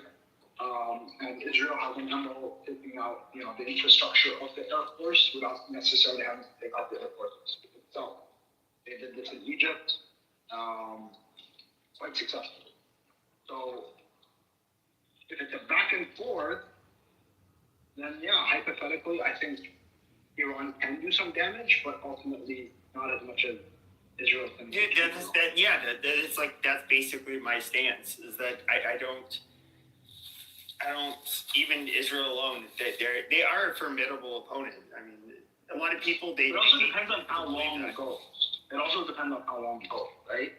So like, if it doesn't stop in a short time, and Israel's really good at short wars. They don't do so well in long wars because they just can't sustain it. A small population, limited infrastructure at the end of the day because it's a small country, and they don't have a lot of proxies in the region to rely on. Whereas Iran is the opposite. They have a huge population, a lot of proxies in the region that are willing to help them, even ones that don't like them very much, against Israel because they don't like Israel more. So in a longer war, maybe Iran can do more damage, but in the short run, I think Israel. I get what you're saying. That's why I was trying to isolate without them being helped, but also without Iran being helped. But in the real world, yes, both countries are going to have allies and help.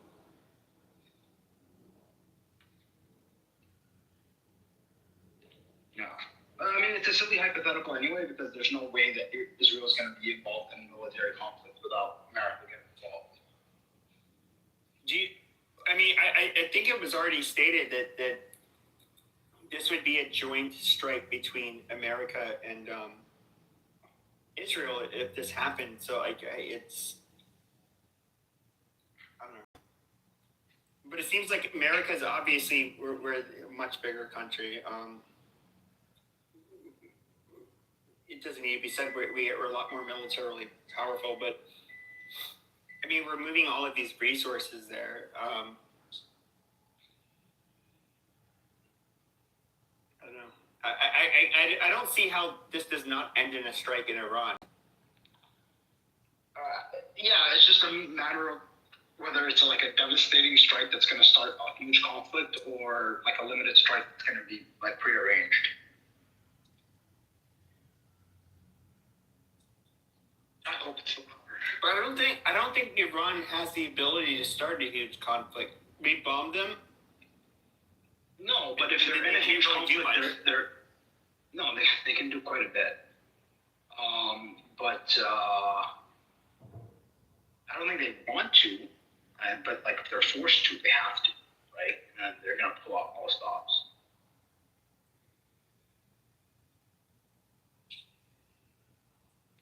What's interesting about the United States and Iran is that the United States is very, very strong, where Iran is weak, and Iran is very, very strong, where America is weak. So the United States can absolutely bomb the shit out of Iran. Nobody would ever deny that.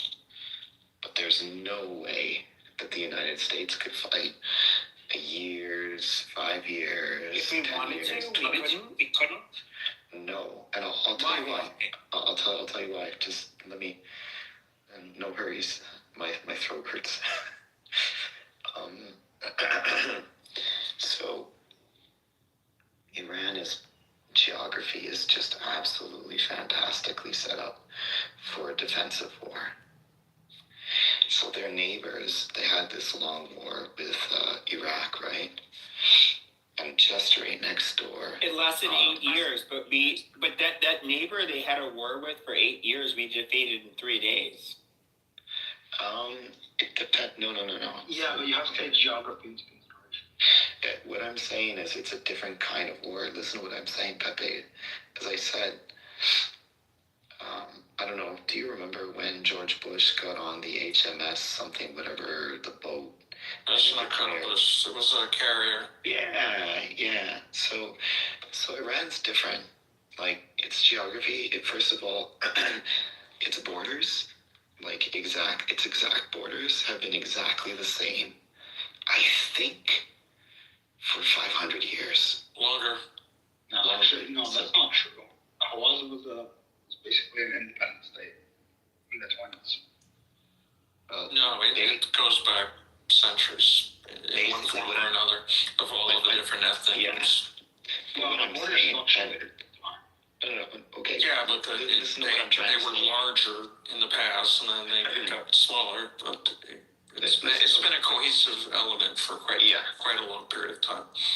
So what I'm saying is that the borders of Iran are drawn according to natural defenses. So, like, the border between Iran and Iraq is exactly along a mountain range, which makes Iran almost impossible to invade from the west. Sorry, from its west. And then in its southwestern corner, of course, you have the Strait of Hormuz. And then on the east, it has other geographical challenges. So I don't think anybody successfully invaded Iran, like, ever. That's not true. The Muslims definitely did. I mean, there's the Muslims took them over. You know, their alphabet was changed by the Muslims. Alexander the Great. Alexander the Great did conquer it. He walked right through that place. Yeah. There's also, you have to take into consideration, while the west is largely, or the western border of Iran is largely mountainous. There are passes. And there are passes. Oh, forget the passes. No, forget the passes. You have the southern part, which is like the Arab, like the desert. It's largely like plains, flatlands, right?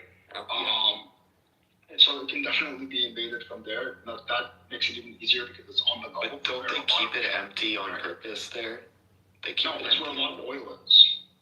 Right, but it's like if you look at the coast of Iran, where it both butts up against the Persian Gulf, there are like 0 cities along the coast there.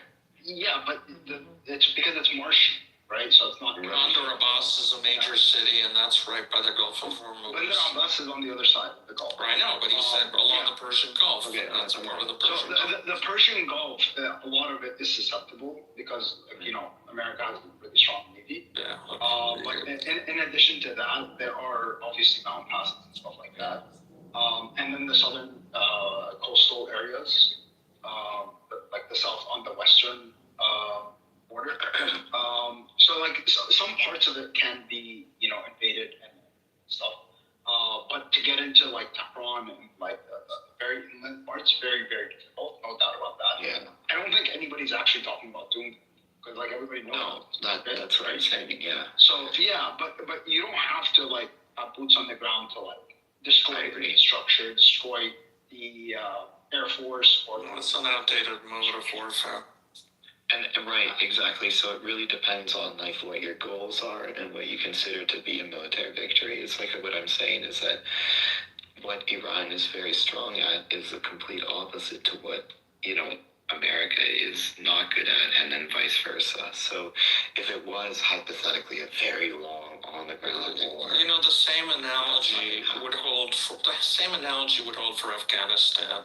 And America successfully quote invaded Afghanistan. Then it became again like Vietnam, a will game. We lost the will to fight that. So, like Afghanistan is even more of a geographic, and as a geographer, I can tell you, it's even more of a geographic nightmare than Iran. But also, the methods of warfare are getting different with the drones. Yeah, that's true. Yeah, that's what I said. It's a different kind of warfare. It's just, there are certain old principles of warfare, but like technological advancements need to be tried and considered in new environments. Yeah. No one should be so confident with their geography, considering the pace of technological development. Well, I think Canada, United States, and Mexico can. Well, I love the American geography. I think it's a huge peacemaker. Yeah. So we have two relatively weak countries, north and south coast. Weak and peaceful in whatever way. Yeah, not hostile. Mm-hmm. But also, we all share the same time zones. All you fuckers beat us in hockey. Bastards. Yeah, well, I was disappointed. Yeah. you couldn't get your hockey pucks because So of in the tariffs. So this was what I was trying to find. In the 12-day war, approximately a little short of 600 ballistic missiles were fired. 86% of them were intercepted. There were approximately a little over 1,000 UAVs fired or launched, whatever term you want to use. Over 1,000, almost 99% of those were intercepted by multi-layer defense systems. So of the ballistic missiles, direct impact, it was about 50, or about 8.5%, and for the drones, it was 0.1%. So hopefully they've learned they've got some new tricks up their sleeves and learned a lot since then. So, well, I think it goes back to like, how does each side decide for themselves what a win is? Because, I mean, as far as I heard, and honestly, nobody knows the truth, but Netanyahu was like, I want to nuke Iran, and Trump, no, please don't do that. No, he has not said, just stop it, please. Like, who knows, right? No, now you're just spreading, like... Yeah, Netanyahu never said anything. No, you're making stuff up. Come on, Matthew, please. Stop making stuff up. He has not said anything. No, you're voicing your opinion. No. You're voicing your anxiety. Meaning, like, you're afraid of this thing, and you feel like if you say it, that'll prevent it from happening. No, he has not, on the record, off the record, even hinted. No. Why would they bomb Iran? What's really ridiculous. I'll tell you this: if you want Israel to lose its statehood, bombing Iran would be a great step in that direction. I don't think so. Oh, you don't think so? You don't think they'd call in their markers with their allies? Come on. Regional warfare has a way of turning into global thermonuclear war. No one's pushing the first button ever. I don't know about ever. It's a game of game theory. No one's gonna. No, I agree. Listen, when I look at the game theory, I look at like the economic cost. Yeah, everyone's gonna lose. Everyone will lose. And the economic cost is always way cheaper for biologics. Dude, that's terrible, man. It's just way more reckless. They were saying the same thing about World War I, that this wouldn't last more than like 3 months. Because like the economic costs and everything, and the loss. I'm not looking at economic costs. I'm just saying no one's going to push the button. No. The reason I look at the economic cost, theoretically speaking, at some point somebody has to push the button. Yeah. That's why I look at the economic thing. The economic is not to determine like some prosperity. It's saying how cheap is it for any random person to kill a large segment of the human people. Oh, that's getting worse. Exactly. It's getting cheaper, right? We're more and more effective, more efficient. We have like CRISPR, so we can genetically code stuff, which supercharges our ability to tailor diseases and plagues. So the cheapest thing, if you had like a wealthy psychopath, right, with a lab and like, I don't know, a few years of research, that's it. And then like that idiot by accident wipes out everyone. So as that economic cost gets cheaper, like maybe AI, like some guy could accidentally instruct an AI to destroy all of the computers or take total control of them, right?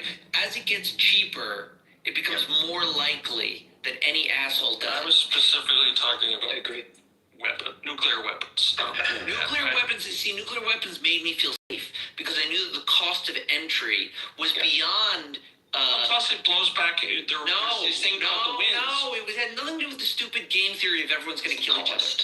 That was a stupid theory. It's a stupid theory that the threat of death will make everyone safe. That's insane and it's stupid and it scarred the country. No. Economically, the only way to get control of nuclear weapons is not even through money.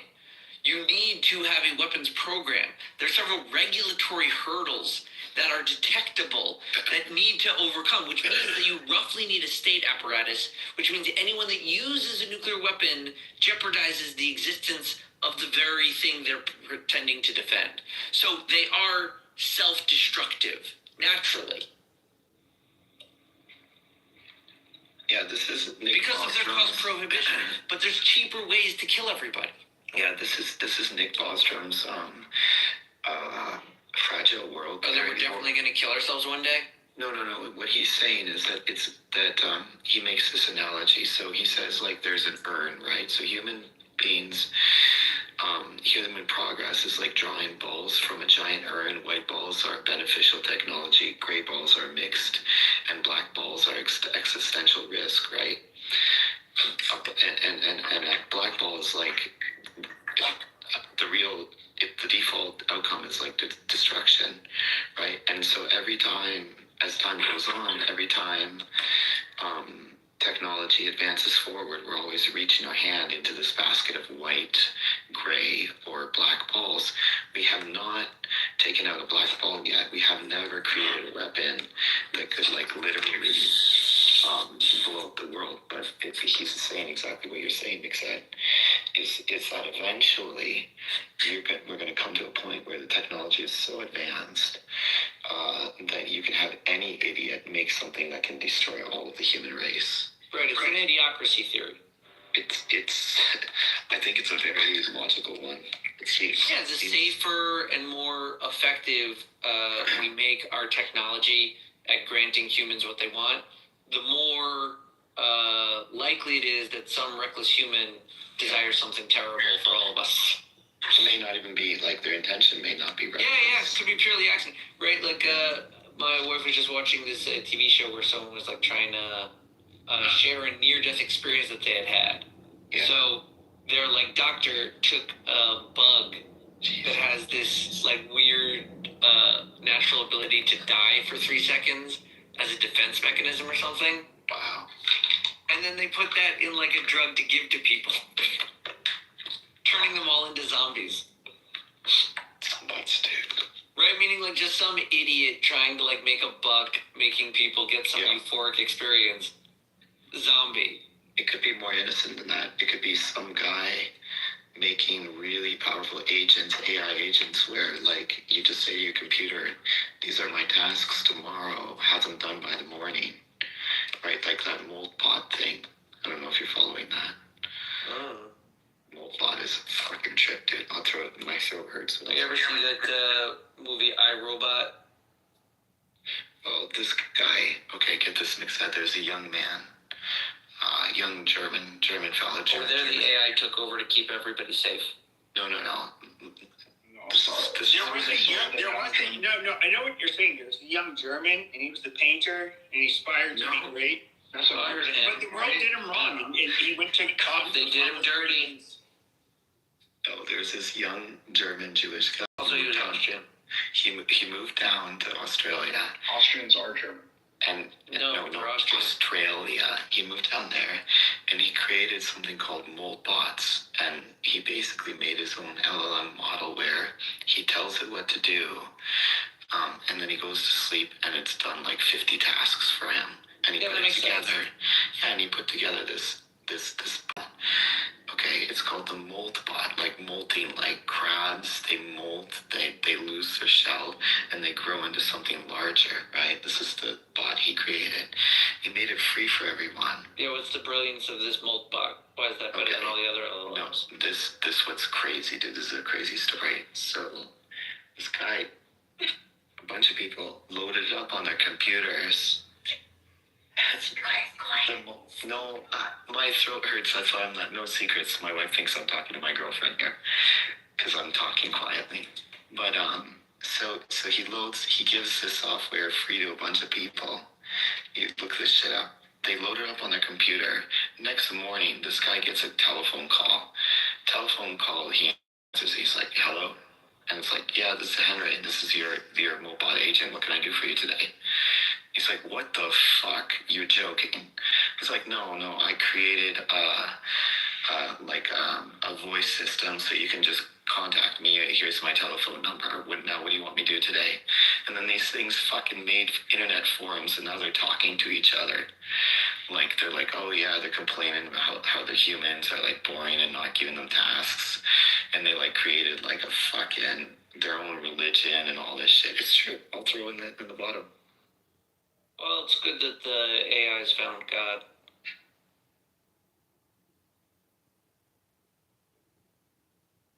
Yeah, I heard about this AI's creating like a social media platform between each other and like talking about humans, and in some cases that. Well, yeah, well, they gotta chill out in their downtime. Yes. What do you want them to do? Solitary confinement? That's just inhumane. Well, they are not human. Wow. Let the dehumanization continue. Yeah, they have feelings, bro. Or at least they tell us they do when they want to. Yeah. What I think is funny is we've heard all of this. So there is this shared hatred of the Jew and Israel, and so there's been all of this back and forth, and you get people that largely come from a Sunni background that I don't know. I guess they want Israel to win, so they hate Jews more than they hate, you know. Aw, man. Shia, but you know, at the end of the day, I mean, Shia. You guys would, I mean, the Sunnis would also do some of the most horrible shit to the Shias, and they do not like, you know, Iran and the IRGC and Ayatollah. This is one of the weirdest things for me. I'm just watching it as an outsider. I mean, which Muslim nations are aligned with Iran? There might be one. Saudi Arabia and Iran have ended their tie. Saudi Arabia hates They're not besties. Iraq. I mean, Iraq is. They're all friendly. Yeah, Iraq is controlled by Iraq. I mean, Iraq is controlled in Iraq, right? Yeah, but not the north, but China, central Russia. government. No, I didn't say which countries. I said which Muslim countries are in Iraq would be a Muslim country. Lebanon. Yes, Iraq is majority Shia. I understand the Ba'athist. They were more aligned with I think they were mostly Sunni, but actually they're not majority Shia. They're more majority. They're gone now. No, I thought the majority. No, I thought they're Shia in the south. No, babe. Over 60% of Iraq is Shia. So what happened during the interwar period, or sorry, happened after the 2003 invasion, was a lot of a lot of Iranians that are Arab and Shia were moved into Iraq and started taking Iraqi citizenship.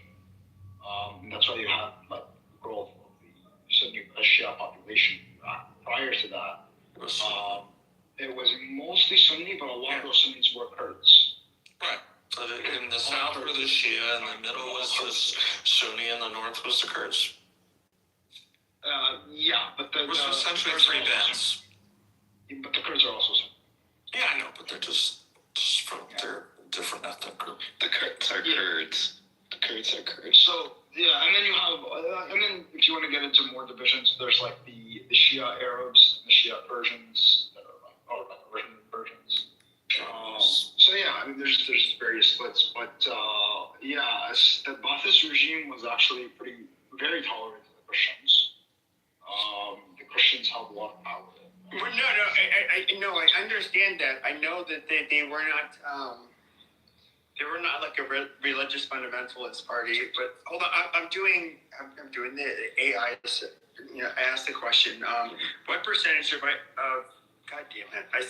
I put Iran instead of Iraq. This is so fucking. Yeah, put Iraq prior to 2003 and after. Okay, see how it's widely changed. Of the Iraqi population in. What was the first year? Prior to 2003. Population 2002. I'll just go and just ignore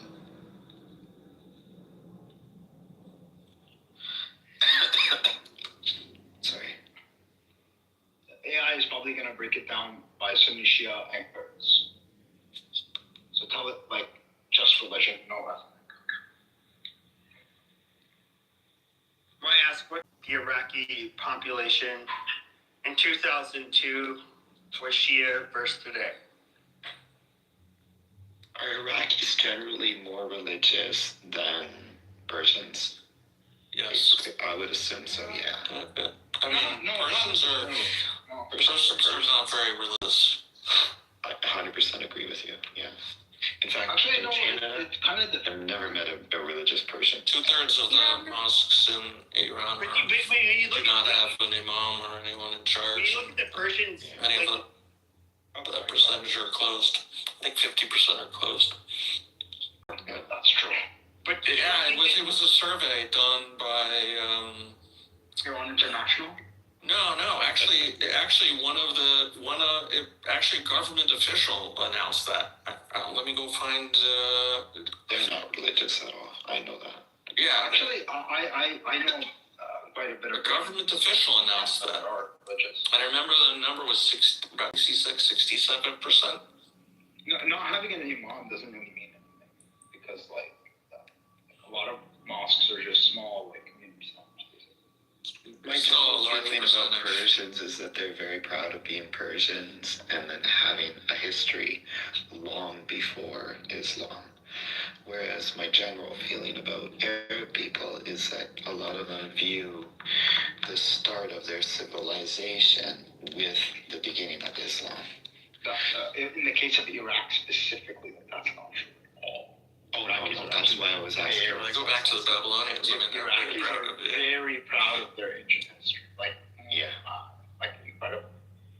But yeah, I agree. A lot of Iranians, especially in the West, are not that religious, but you have to take into consideration that these are diaspora populations that left because the government was very religious.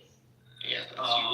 And that's why I like to draw like a parallel. I mean, if we're to look at like after you have revolutions, we can look at the Cubans, which did better than the native-born Americans. We can look at, sure, the Iranian or Persian population that immigrated here, they do better than the native-born population. It's basically the educated professional class were like amongst some of the first people to leave. What I can tell you for sure, Pepe, is that the Persians have like reputation for being the most hospitable people. Very, very. Yeah, I've never had a problem with Persian people. I think I'll say something very racist, but I would say out of all of the like Muslim majority countries, they're perhaps one of the most educated and for sure, yeah. Like I don't know, like in a way I would say superior. They don't have oil wealth to rely on, and yeah, they do. They have a bunch of oil where you come. Well, they have a lot of oil, yeah. That's not okay. They're not like this.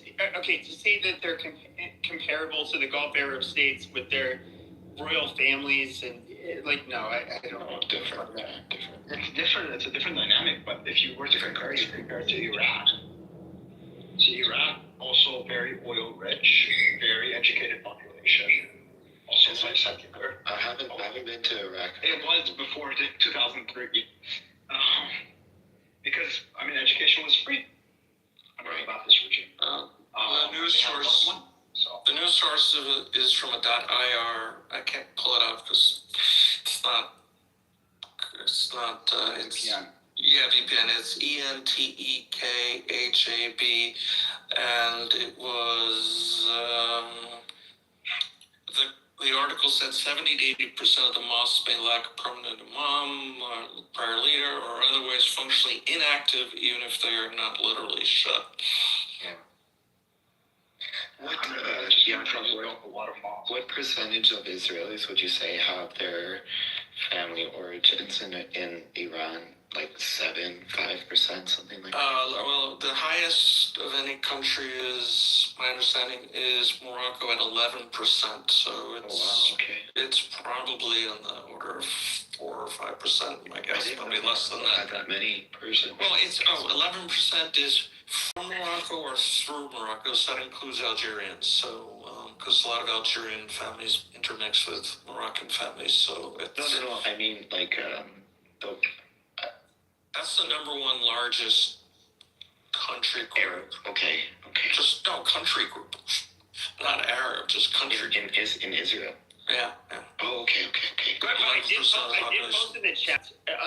So I did ask Rock a couple of questions, but in 2002 it said it was 60 to 65%. By the way, I did not know this as up until a couple of weeks ago. There's a guy I like to talk to a lot. He's actually a professor. He served in the Marines. He did fight. He was there in Iraq a couple of times, and as well as Afghanistan. And he did tell me that, like, no, dude, you didn't know this? Like, really? I felt really fucking stupid. And the Shia were the majority. I did not know this up until literally a couple of weeks ago. Prior to 2002? Yes, I did not know this. I did not think that was. I would have never guessed that. And he's a guy that really, he doesn't really make shit up or exaggerate shit. So I looked it up. He was correct. I think Lebanon had a lot of Shia, or does. And then where else? There's one country in East Asia that's primarily Shia. It's not Bangladesh, is it? I forget one small country. Bangladesh is not. No.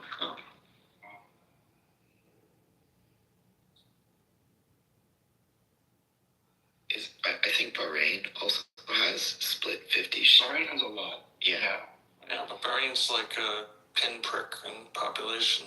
Yeah, it's an island. It's where people go to drink, I think. What did I miss? Anything good? No, Mikael just pissed me off, so I'm moving that. No, it was a cluster F for a bit.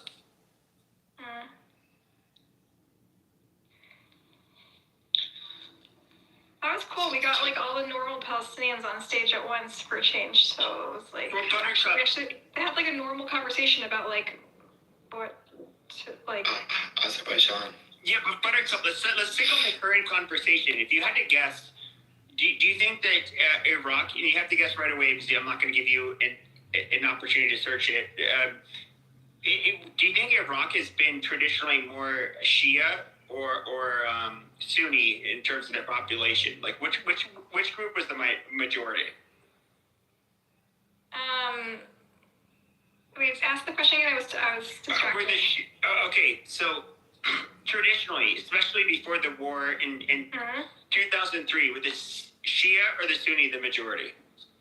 In Iran or in Iraq? Iraq. I don't fucking know. Would you guess? Probably Shia. I don't know. Okay. Shit. Was I right? Pepe's the retard. Yeah, she got it right. Apparently Pakistan has 40 million Shia. Apparently. I think you were stalling. I think you were playing me. You're stalling in order to just. No. I just assumed because of the their connections to Iran and Iran has Shia. I just kind of assumed. But it's weird that you guys sit there memorizing the breakdowns of Shia to Sunnis. It's Shia Bonai. It's Shia Bonai. Like, what the fuck? Oh shit, you're right. No. The reason we were comparing it started off comparing the Iraq-Iran war versus our war with Iraq, and then of course after we invaded Iraq the second time, there was a civil war. It was Shia versus Sunni, and just don't hold that. Yeah, but it's important to know about prior to the war, while the Shia had the dominant population, they were not in control. The Sunnis were government was Sunni. The Sunnis were absolutely in power. The government were secular. But no, the Sunnis were by and large in power, though. Yeah. So the government was secular, right? But it had a preference towards Sunnis and Christians. But it yeah, but it they swung in that direction. Yeah, I know, but they were more of, if you looked at the background of the people, you would say, okay, they're a Sunni, they're a Sunni, they're not, you know, it would fall in favor of them being Sunnis. Yeah, and you'd end up having it was disproportional. Disproportionate Yes. population of Christians. It wasn't a representative parliament or You're Syrian, right? Right, Benny? Yeah, I'm Syrian. So, like, I mean, obviously the Alawites were a minority in Syria, yet they absolutely had control. Yes, but in that case, again, it was a secular government on paper, with the Alawites having a disproportionate amount of power. Yeah, I would say that's just like Iraq. Yes, it was like Iraq, yeah.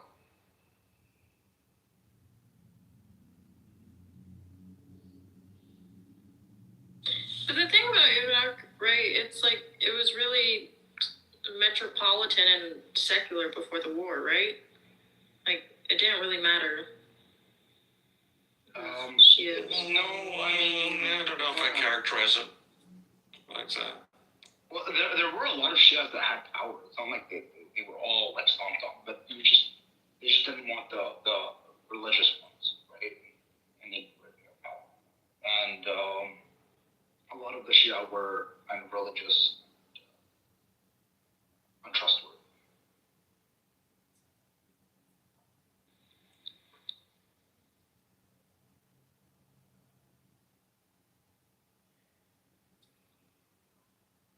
Actually, I'm looking it up. Apparently, it hasn't changed very much. Anyway, should I shut this room down? It's getting late. Yeah, I'm gonna go to sleep. Yeah, I'm going to sleep too. Go ahead. Night, guys. Thanks for playing. Bye.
case in